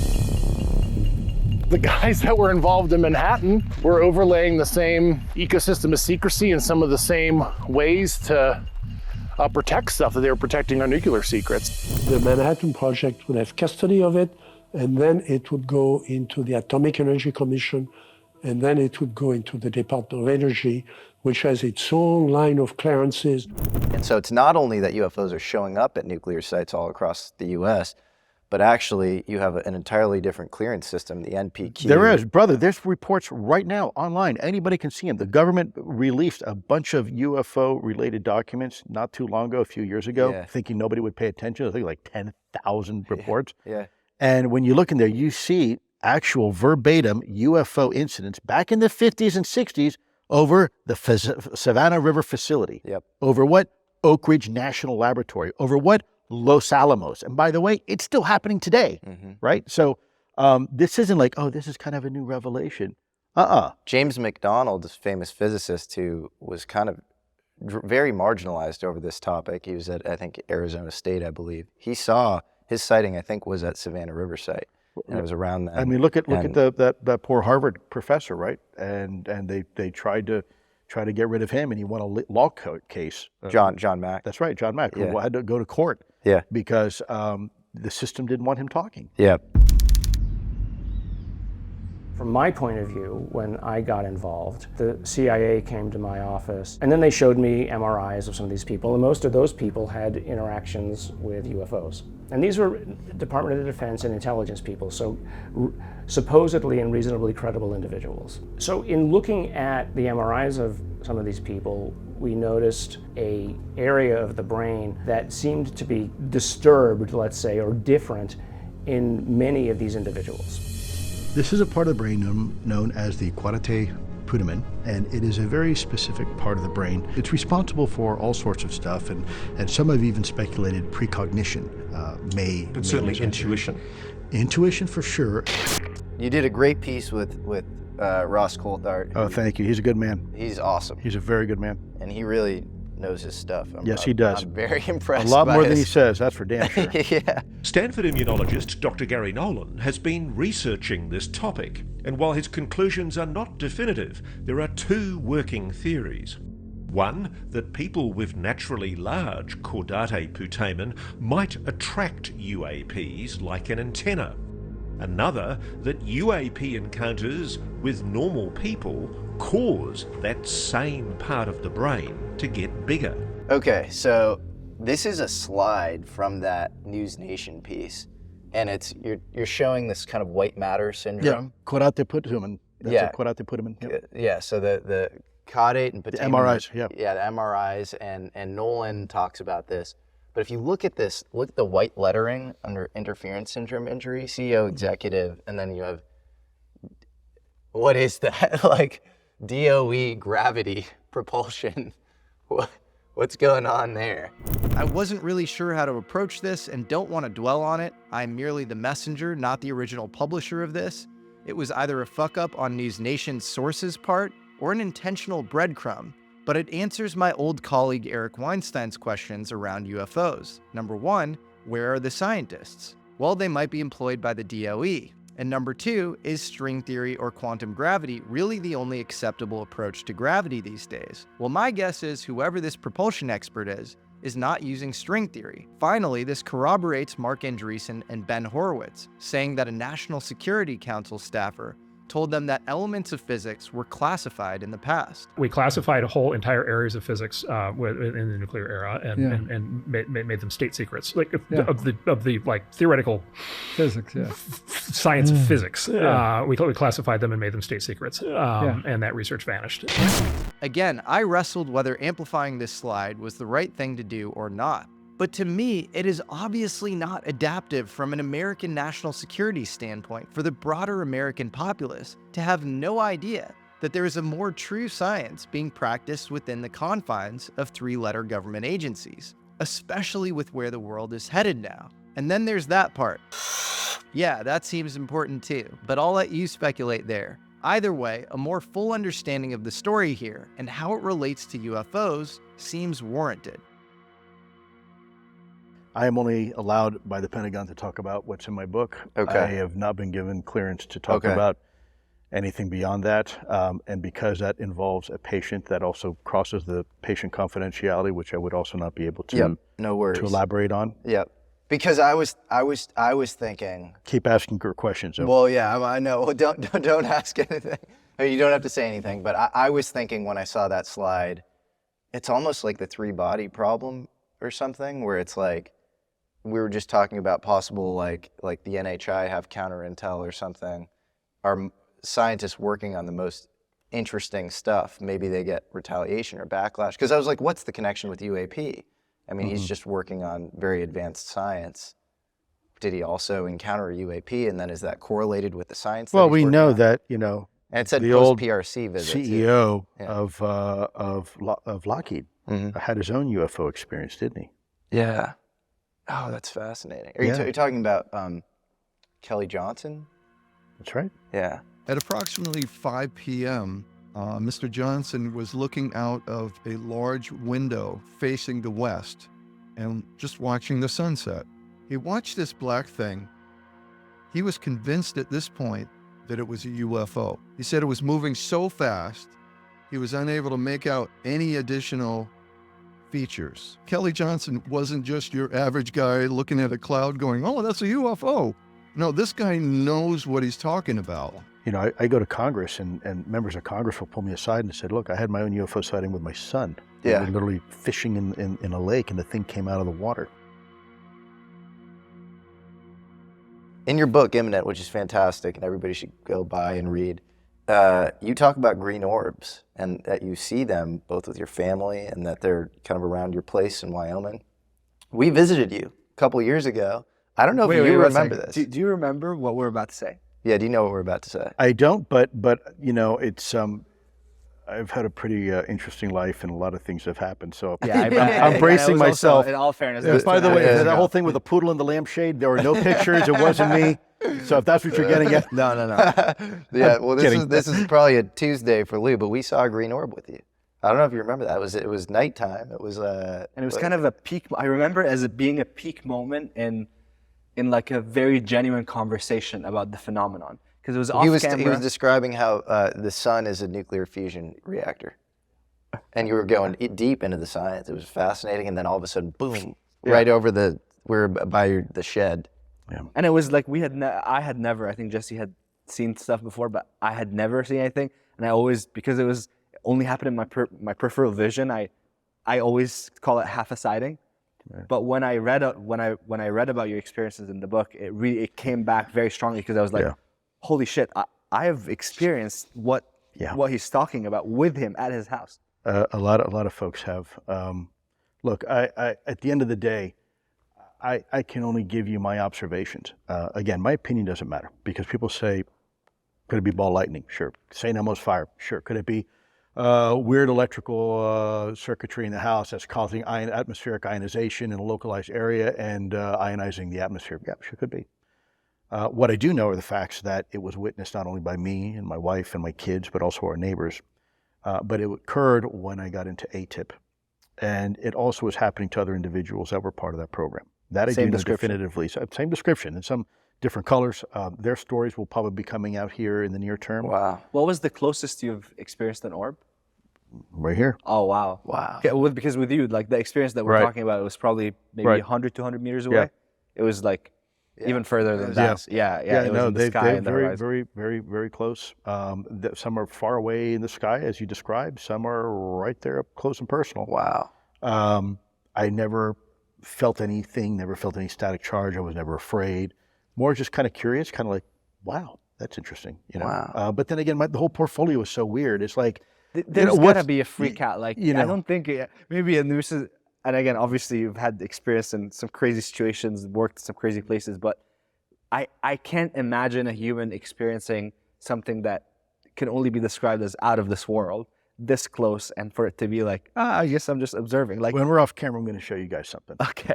And I'll show you something and we'll see how you react. Okay. Wow. Can't wait. Okay.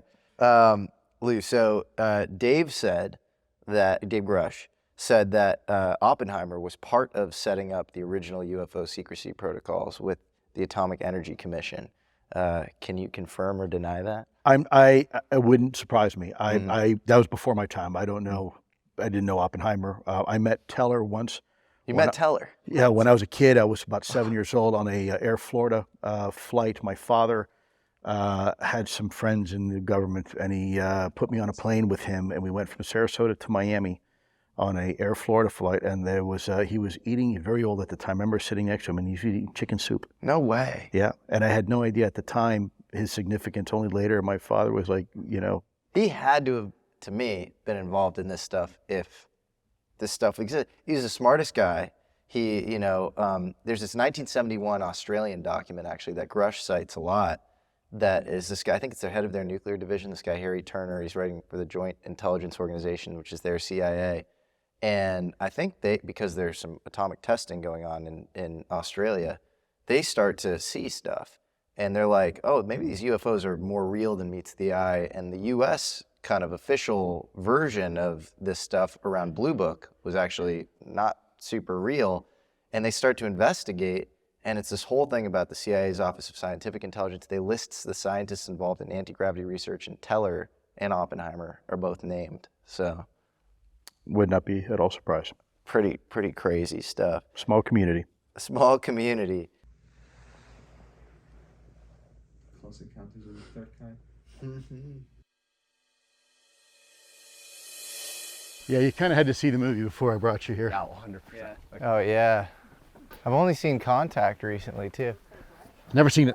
Oh, really? Yeah. You should watch it. I think Carl Sagan was kind of nominally skeptical of a lot of the UFO stuff, but I think he maybe secretly was more of a believer than he let on. Well, he was one who helped put that golden disc together that's now in our extra solar system, right outside of our own solar system. Mm-hmm. It's truly interstellar space. Yeah. Why would he take the time to create something like that if he didn't expect someone to look at it one day? Right. Carl Sagan didn't only hold some covert, possibly UFO-related meetings the public didn't know about. He also met a lot with Kit Green towards the end of his career, who was a CIA guy very into UFOs. Yeah, you were telling me that. Yeah. I didn't know that. His early journals are filled with passages about UFOs and extraterrestrial life. But you might not know he was a secret consultant on a project called A119, a top-secret Air Force project based out of Kirtland Air Force Base. The project's sole purpose was to contemplate detonating a nuclear blast on the moon as a show of force against the Soviets. America can, should, must, and will blow up the moon. Yes, and we'll be doing it during a full moon, so we make sure we get it all. Many people don't know this about Carl Sagan. I think it takes just reading his book, watching his videos, and watching his incredible movie Contact to know that Carl Sagan knew a little bit more than he let on when it comes to UFOs.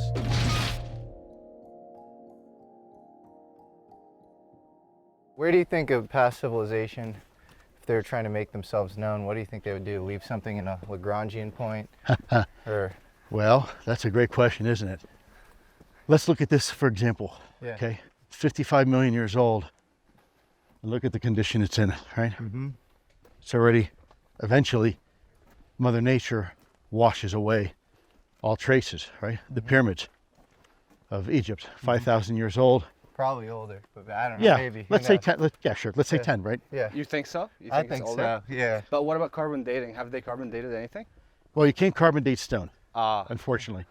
But it's a little more difficult. Only organic things, but yeah, but there's water damage on the limestone. Correct. The nose of the Sphinx. Correct. And there are two guys, John Anthony West and Robert Schock, that think that these things were sort of built early. And then you were saying. Well, my point being is that ultimately, no matter what you put on the face of the Earth, will eventually you'll have subduction zones, and it will eventually go back into the mantle of the Earth and be recycled. So, Earth is not anywhere to leave anything permanent. So then we'd say, well, what about the moon? How about, because there's no atmosphere, no erosion, how about I built some sort of thing on the moon? Do you think there's a monolith on the moon? Well, let's, hypothetically, let's put an artifact there, right? Yeah. That'll be there forever, but even the moon isn't forever. There's going to come a point where the sun will become a great giant, right, red giant, and will engulf and consume the moon.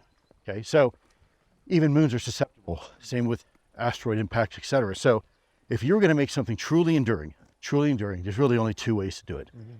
You either put something out in deep space where the chances are of it coming into contact with something are minimal, or biology, genetics. Because genetics is a fingerprint, and that will continue as long as a species survives and finds other places to live. So will that message. And you can put a lot. And the beauty about DNA is that it self-replicates. So that message, in essence, if you code it right, could be there as long as the species survives. So is that, I don't know, do you have any leading candidates for genetic, past civilizations leaving their genetic mark? So again, I'm biased because my background, microbiology, immunology, parasitology. So, if you were to ask me, I would say genetics is a key, DNA, deoxyribonucleic acid. But it's not the only key, right? There was a time where we as a species thought all life form had DNA. We now realize that's not the case. There's living things that don't look like a living thing, like a virus that is about as alien as anything that we know. There is no DNA, only RNA. And yet it does the same things we do. It replicates, it does a lot of the same things. It defends itself. And so is, a virus a life form? Well, I think some scientists would say, yeah, behaves just like a life form. It also gets into the brainstem and can cause people to act in subtle ways to promote the replication of the virus. Absolutely. Yeah, like toxoplasmosis. Absolutely. Or absolutely. So, it's, wow, what do you think, guys? It's amazing. Look here. And listen to that. In a weird way, it's like a similar. You've been to Egypt? Yeah. Have you stood in front of the pyramid? There's always a sense that I feel like just standing up. I feel the same way about this. Yeah. It's like not in reality. Yeah.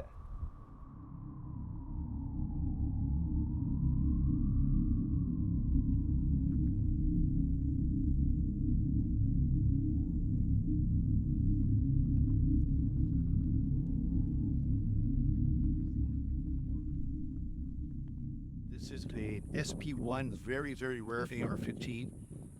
It's kind of the unicorn of AR-15s. It shoots a .223 caliber. I've got plenty of .223 ammo. I'm using iron sights, and I'm doing it for a reason. Okay, iron sights are the hardest to shoot from, but this is old school. If you can shoot with an iron sight and put bullets on a target, you can shoot anything. Okay, so you've gotten spoiled now with this laser sight. Now we're going to go back to old school on an AR-15. Far target.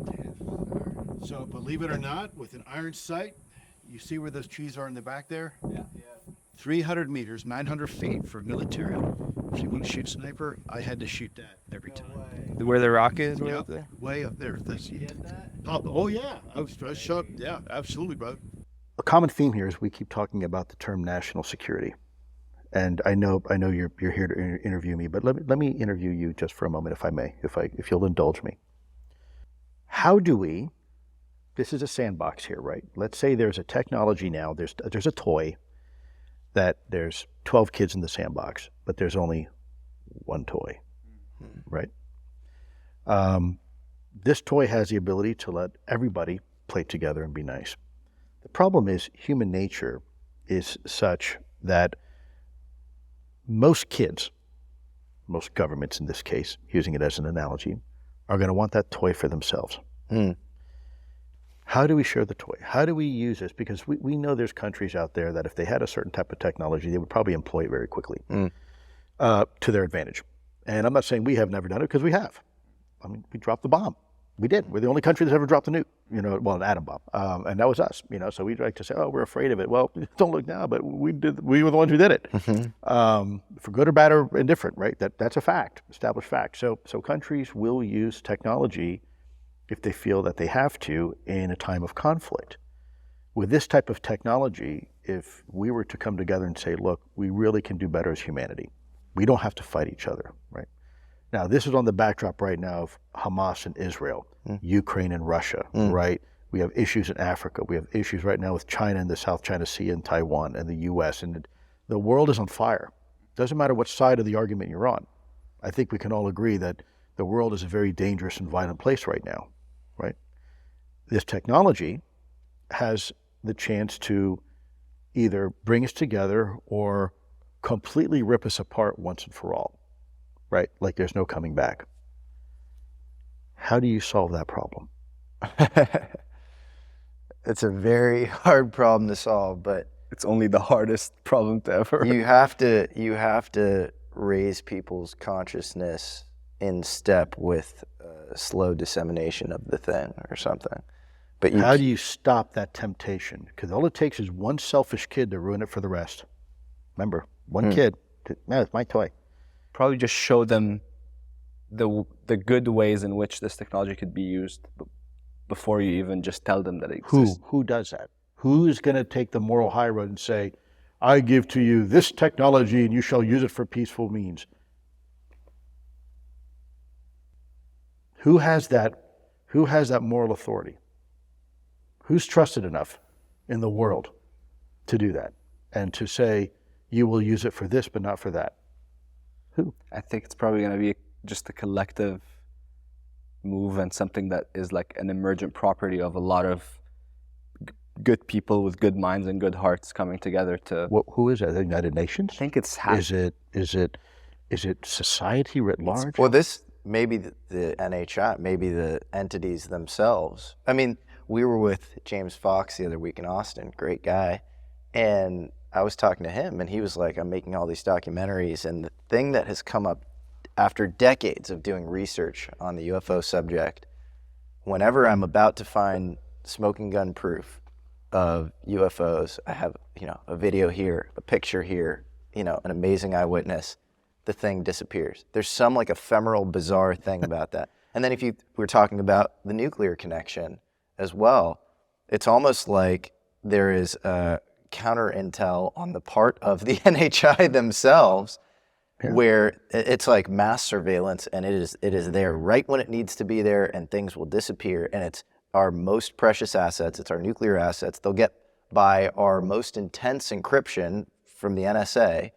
And so my answer to that would be like, it's like the three-body problem. They know we're going to blow ourselves up, so they clamp down on the science, and they're responsible for a lot of the productive science. Would humanity be okay with an overlord, an NHI babysitter?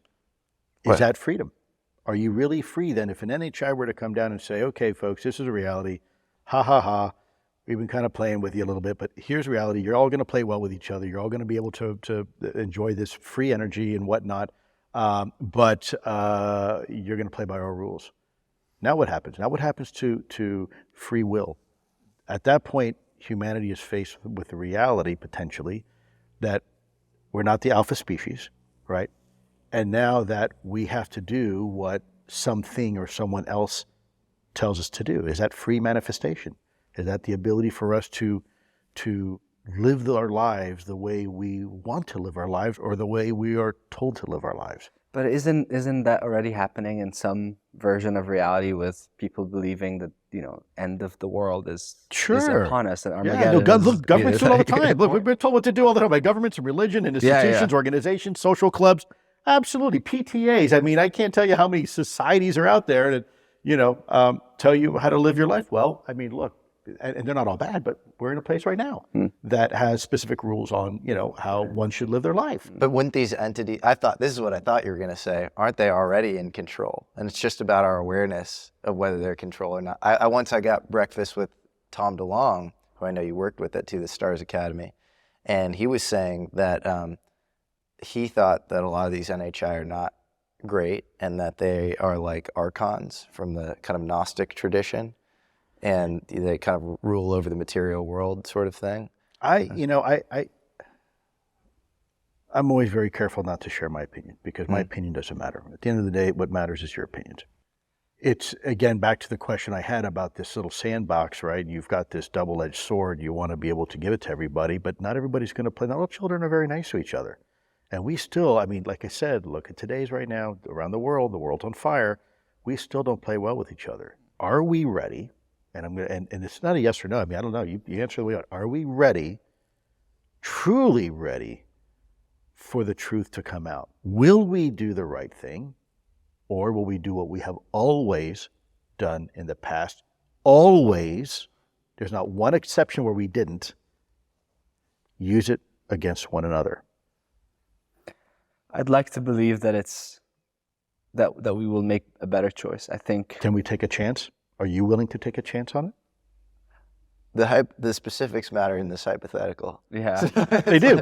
They do. No, but you understand where I'm going with this, right? So we're talking now. We're beyond really the. Everybody says, "Well, I want to know the truth." Okay, but how much of the truth do you want to know, and how much should we know, and then what do we do with it, and can we be trusted with it, right? So there's a cascading series of questions that come after that, philosophically speaking. And, it goes back down to the point where in the original conversation that Hal Puthoff discussed with you about publicly, I can't believe he did that, about the White House in 2004. Yeah. Are we ready to tell the American people the truth about UFOs?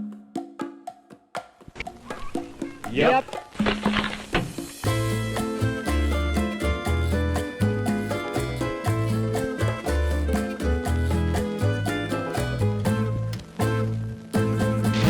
Until recently, I'd never seen Close Encounters of the Third Kind. I found it really interesting that Spielberg got a lot of it right. Well, I was like, wow. Alan Hynek was his consultant. Oh, was it Hynek doing that? Yeah, I know Hynek Hynek's in it. Yeah, Hynek, cameo, but did he actually give him? And Jacques Vallée, I guess. Yeah. He was Hynek's assistant for a while. I mean, I found that fascinating that I was like, wow, some of these observables are like textbook right out of he has radiation damage. He's that's right. Yeah, that's right. One piece of that movie, outside of there being crates that say TRW and Skunkworks, that I think are pretty fascinating around this topic, is out of the craft. Not only are these gray aliens, but World War II soldiers come out of the craft, and there's actually a conversation that Steven Spielberg, who probably knew a lot about this topic, grew up writing about this stuff, so clearly very into UFOs.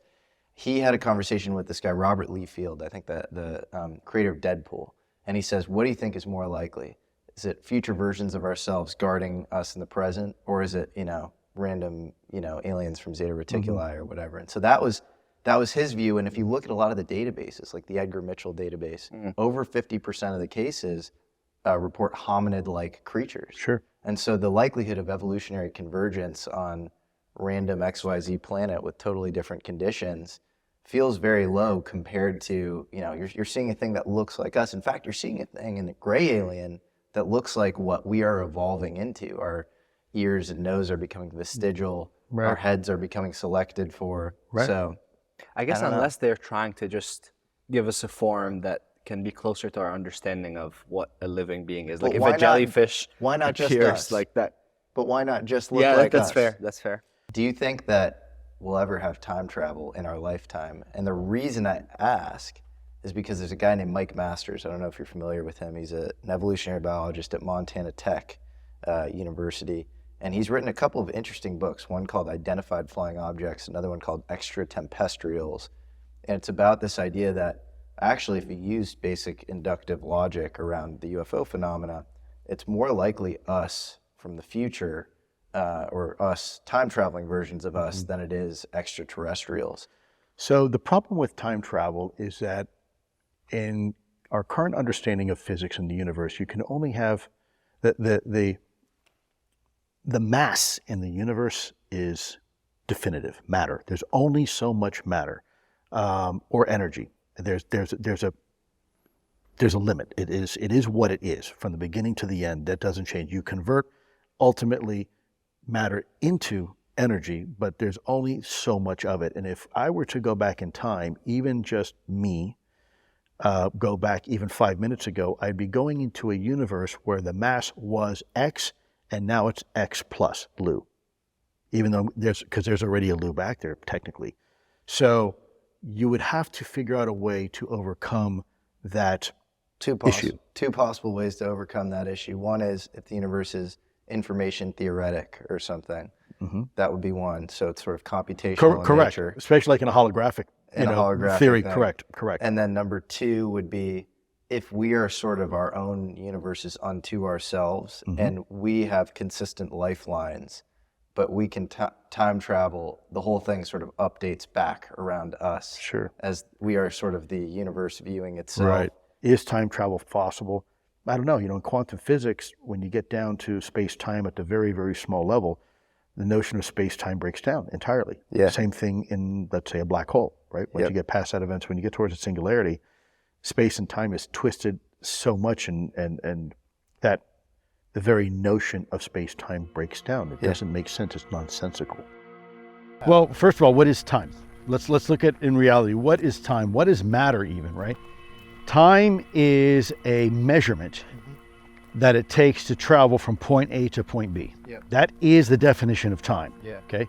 What is matter? Matter is, in essence, something that occupies space. Yeah. Then you have to ask a question. But you could not travel distance and time will still persist. Biology will still decay. Actually, that depends. No, if you have the universe, if you have a total static universe, time does not exist. The only way time exists is if you have a comparison of motion.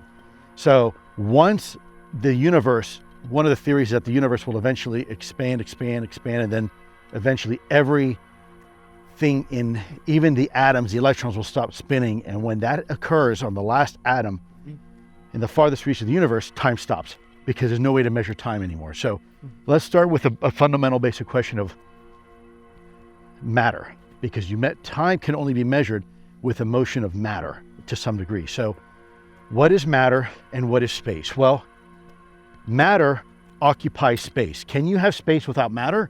Yes. Can you have matter without space? No. There must be something for matter to exist within. Now, let's say, hypothetically, Ammar pops into the universe. Nothing around him. Here I am, universe. But I don't know what the universe is because there's nothing else to compare it to. It's just empty space, right? All of a sudden now, you pop into the universe and you see Ammar, right? Now, you have no idea the notion of distance or scale with just two things in the universe, because you both could be the size of an atom or you both could be the size of galaxies. There's no way to compare, right? And same with distance. You know that he's there, but is there 10 light years? Or is it 10 feet, or is it 10 inches, right? Only when Ammar starts to move from you, you can start saying there's motion, but you still don't know speed or distance. You just see motion. Now, all of a sudden, I pop into the reality. Now there's three of us, right? And now you can start, for the first time, looking at scalability. Ammar can compare me to you and say, Lue is 1/3 denser than you. You are 1/3 taller than I am, right? And in comparison, then Ammar can look at himself, okay, and I'm kind of somewhere in the middle. There's some baseline, and that becomes a unit of measurement. Exactly. But the question I have is, if you just leave biology sort of in existence, it will decay. Like time, there's no way to... enthalpy and entropy, but that doesn't mean necessarily when that decay is complete, meaning all motion stops. That's what decay is. It's the movement of separation of matter, atoms from each other, right? That's decay or decomposition. But when that stops, and I mean stops even at the atomic level, electrons cease to spin around the nucleus of an atom, time stops. There's no reference for time. There's no way to measure it. Time doesn't keep going because there's no reference to measure it. It now becomes nonsensical. And so that, and there is part of the problem about time, because time to some degree is a invention of human beings. It is that fourth dimension. You have three-dimensional space, time being a function of the fourth dimension. But time is relative. And we now know that through Einstein observations, relativity looking at, for example, geosynchronous satellites that are orbiting the Earth. The atomic cesium clock that is on that spacecraft runs distinctly different than the ground station clock, even though it's the exact same atomic cesium clock. And that's because the mass of Earth is affecting the ground station clock more than the spacecraft up there. The speed at which you're moving. Right, that's right. Well, moving as well. So we really need to understand what is matter, what is space, and what is time. Those are the fundamental, real elements of the universe. Forget about particles. Yeah. Just the notion of space, matter, or mass, and time. Hal Puthoff thinks that maybe the way these crafts, UFOs, move is by manipulating the space-time metric through promoting gravity, basically from a constant to a field variable. Correct. Do you think that that's possible? That's what we were looking at AATIP. That's absolutely the fundamental theory. That's not a possibility. That's exactly what the mathematical formulas are suggesting. Do you think in some ways that, like the idea of signature management, like there's some way in which what's being recollected is sort of managed in some way, or mediated, rather? Some people have speculated that when you look at the old UFO pictures and compare them today, there's an evolution in that people are seeing what is in their current construct for them to understand. Yeah. Others suggest no, that these technical vehicles have been around for a very long time. One of the photos you showed me there, I was a little bit skeptical of, the one that shows them in like a little rocket ship, because when you look at the back end, by the way, there's been a lot of hoaxes that have come out. When you look at the end of that rocket ship, there's a cone like this, an exhaust cone. That is for rocket-propelled combustion. UAPs don't use that. They have no visible propulsion. What do you guys think about this topic from your perspective and your views on how this is now playing out on the international scale, the international stage, this conversation? Well, I see two things. One is that it's this cynical kind of condescending treatment of the American people, that they just can't think for themselves. They can't handle the truth. And I actually think a lot of the world right now, organized religion is in decline. And to your point, Lou, this fact, this greater ontological truth, is marrying the religion of today, which is really science, with past religions, because we're looking at something that is observable in a modern context in the form of UAPs. This is studyable, but then it comports with all these religious texts and actually a more magical version of the universe that is much easier. It's the way skeptics, the way Christopher Hitchens and Bill Maher, these sorts of Sam Harris, write off religion.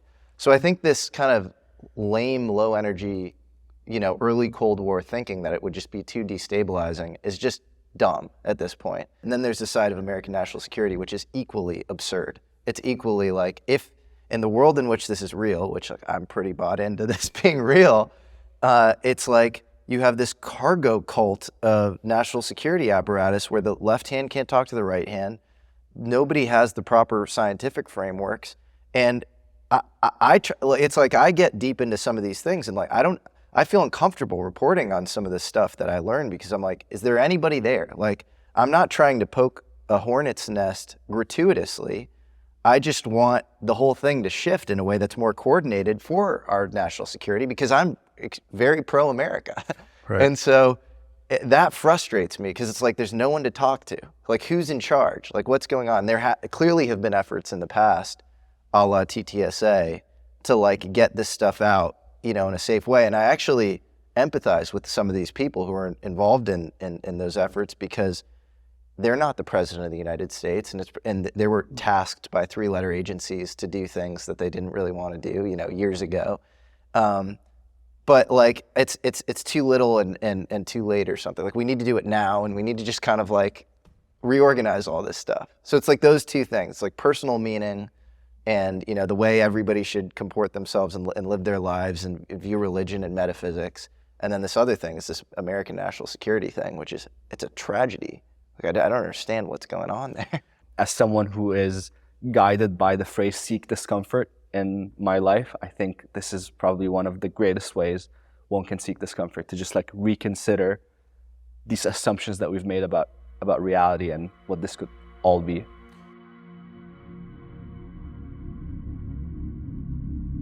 is perhaps no better demonstration of the folly of human conceits than this distant image.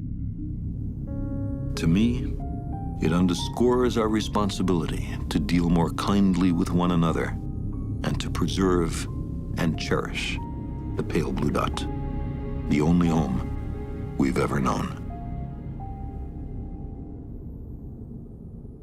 I think we've reached the level of maturity that a part of the reason of the phenomenon is becoming a mainstream topic and more people are becoming aware of it is because I think we are getting there as in terms of our collective consciousness, and more people are waking up, and I think events like COVID have accelerated that by a whole lot. That now, trust in government is at an all-time low. Trust in mass media is at an all-time low, and I think people are just realizing that government lies all the time, and why? Because government is made of people. Yeah. Government is made of people. People lie. There's something that people deceive. There's something that came to my mind when you were asking that question. It was Terence McKenna talking about one time the mushrooms told him that what we're going through is right now is like the final step before we venture into the stars.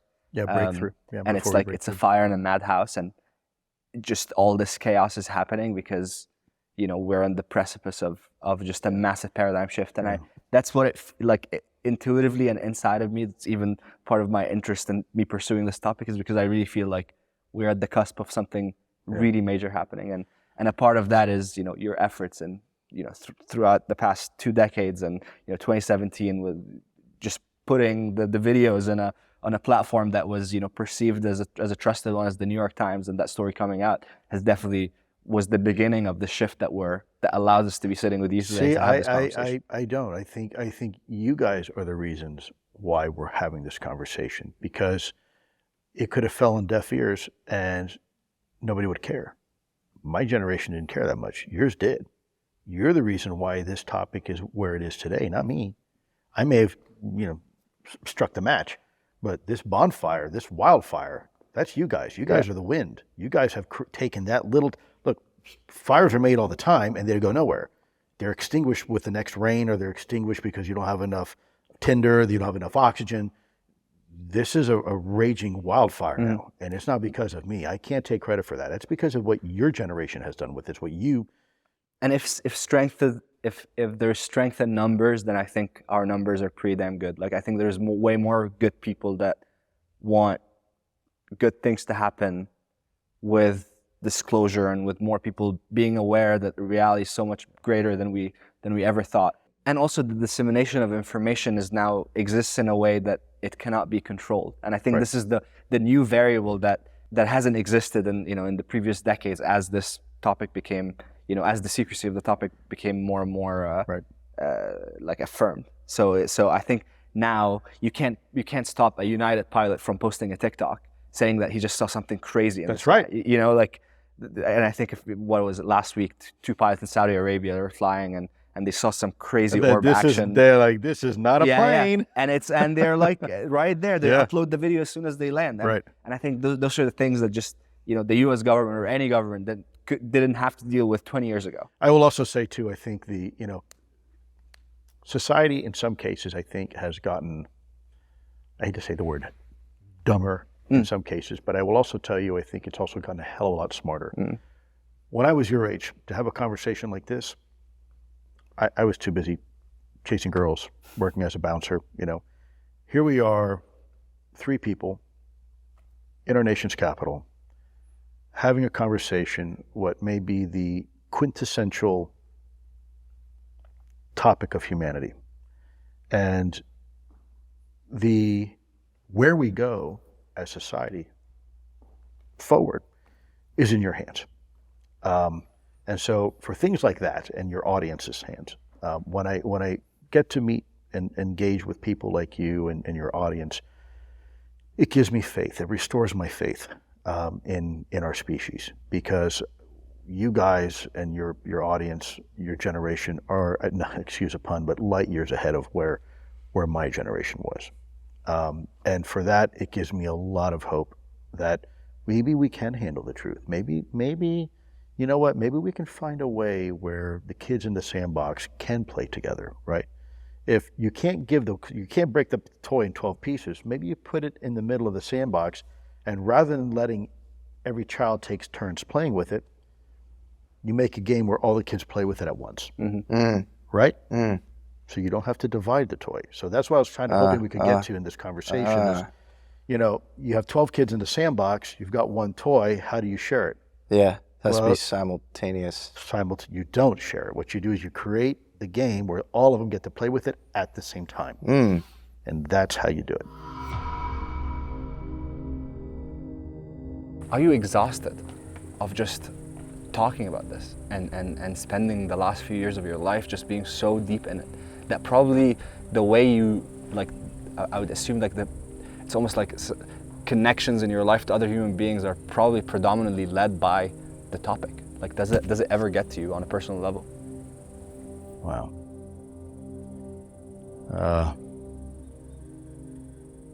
Yeah, but not in the way that you might think. I'm pretty tired. I'm physically, mentally, emotionally.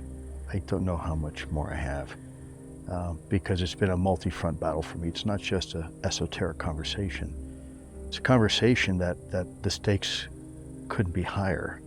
And there are elements there that don't want me to have a conversation at all and are working very hard to keep me quiet. And you know, there's days I wake up honestly and say, I made a mistake. I never should have did it. I never should have come out and told people. And then there's other times I wake up and get to talk to people like you and I say, okay, it's worth it. It's worth it. No matter what happens to me, it's worth it. But at the end of the day, dude, I'm just human, you know? And I'm not perfect, and I get tired like everybody else. I get cranky and angry like everybody else. And, you know, I think my biggest concern is a lot of people look at me and they ascribe a trait to me that's, first of all, undeserving and not earned. You know, it's like, oh, Lou's this guy's got this, you know, super insight and intellect, and I don't.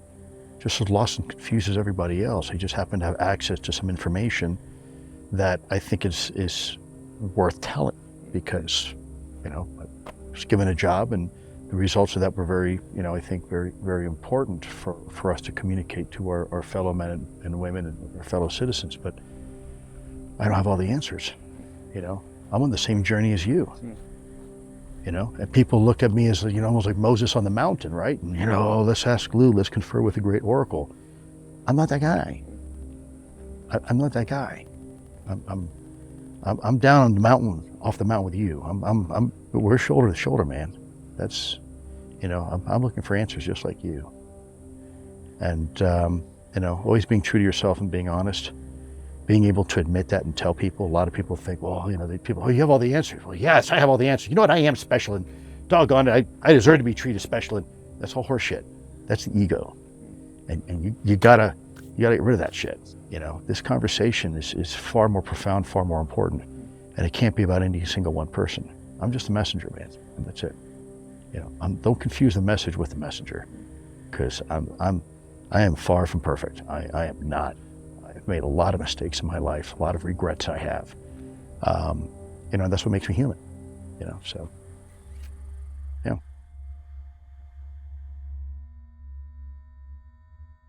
Lue, are you hopeful? I have two daughters. The greatest accomplishment and the greatest accomplishment of my life. I will never come close to ever doing anything like that again. I have to be hopeful for them. Even if there's some cynicism in me, I have to. You know, I often tell people, I love humanity. It's humans I don't like, because on an individual basis, they can be very selfish and mean and spiteful, and, you know. But humanity writ large, I love. You know, a lot of my feed on social media is really, it sounds silly, it's embarrassing, but it's looking at dogs and cats and animals doing funny things and and communicating with their owners. That to me is that gives me hope. You can turn on the news and see all sorts of terrible things all day long, but then there's some sites where you can turn on to, and all of a sudden it's just real joy, right? And what is joy? Well, ultimately, at the end of the day, it's one of the it's tied to one of the most important things in the universe, which is love. Without love, there's no purpose. Do you think that's the reason whoever they are interested in us? Do you think it has something to do with our capacity for love? I couldn't tell you. Because there's just always a specific interview that actually Dr. John Mack conducted with some of the witnesses from the aerial school. And it's this girl from Zimbabwe that was recounting her experience, and he goes to kind of like try to get her perspective for why she thinks the visitors were there, that she interacted with face-to-face, and she had telepathic downloads. And she goes, I think in space there's no love, but down here there is. And I remember the first time I watched that, I like completely broke down hearing it, because something in it just felt like truth to me. Love is life, and the reason why we live is to love, I believe. Now, the problem is, in the absence of love, there is fear. And fear drives many things. It drives hatred and animosity and violence. But love is the opposite. Love is for me, the reason why we even exist. Without it, there is no purpose. There's no reason. We are automatons. We are chemicals put together in a soup, and that's it. Love is what gives life meaning. And I say that because I've seen both the best of man and the worst of man all within seconds of each other. It's a shame, because on one hand, I spent so much of my time ripping apart, people in conflict. I would like to spend the rest of my life helping put people back together. Love is it is the most important thing out there. If you were speaking to the average STEM student, science and engineering student in America, knowing what you know, how would you tell them to navigate middle school, high school, college, and study the world given the reality of UFOs in an academic context? Because they're probably given the wrong frameworks. I would say sometimes to see clearly, you have to close your eyes. Study not only with your mind, but study with your heart. Because that emotional part of us is just as important, if not even more important, than our intellect. If you want to understand what's going on out there, you have to first understand what's going on in here. There's no way around it. There's no shortcut. Wow. The word imminent, you write, actually in the foreword of the book, you say, this is not meant that there's, some sort of imminent threat necessarily. But I'm not gonna lie, when I spend time with you, we've spent a decent amount of time together, I get the sense that you're sitting on things that feel like very hard truths. It feels like your existence, like you wanna say more. And you feel like you are you're holding it together, and that's a tough spot to be in. And so, to the extent you can talk about what might be imminent, what is imminent? Time is not a luxury that we can afford. The time has come. We need to start having the conversation collectively. We should have had it a while ago, but we really need to. We really need to start having a conversation. I can't think of a better note to end on. Awesome, guys. It's been an honor and privilege. It's been an absolute honor for us. Really appreciate it. Absolutely, brother. All right, man. You got it, brother. Thank you for what you guys do, man. Thank you. That was awesome. You got it. Thanks for tuning into this episode. Let me know what you thought in the comments. And a final announcement, if you are worthy and have made it to this point in the video, I'm starting a Discord. The link is discord.gg/Jesse Michels, Michels with no A. Please join it. We're going to be talking about all sorts of crazy stuff, secret science, core UFO truths, and the nature of reality. We explored a lot of themes with Lue in this interview, but if there's a particularly important one that I'd like to emphasize, it's that the left-hand path, aligning oneself with supernatural forces without the proper intention, almost always ends badly. It certainly did for Jack Parsons, father of the American space program, who blew himself up. But it did for Faust, and it did for Prometheus before him. Seeking forbidden knowledge and getting burned is perhaps the most primordial human story. Seeking the grace of God, on the other hand, is always available and infinitely more powerful. This recalls a quote from the 19th century French author Charles Baudelaire, who wrote that the greatest trick the devil ever told was convincing the world he does not exist. My favorite variation of that quote is the René Girard version. The second trick of the devil is convincing you he does. While Lue hints sometimes that the world is surrounded by entities that we may consider not super great or bad, they are often paper thin and only as powerful as you make them. So focus on the right things. Until next week, my name's Jesse Michels. Thank you for tuning in. I'm okay with the idea that, in my lifetime, I'm not going to have all the answers, and that's okay, because that's what makes life worth living.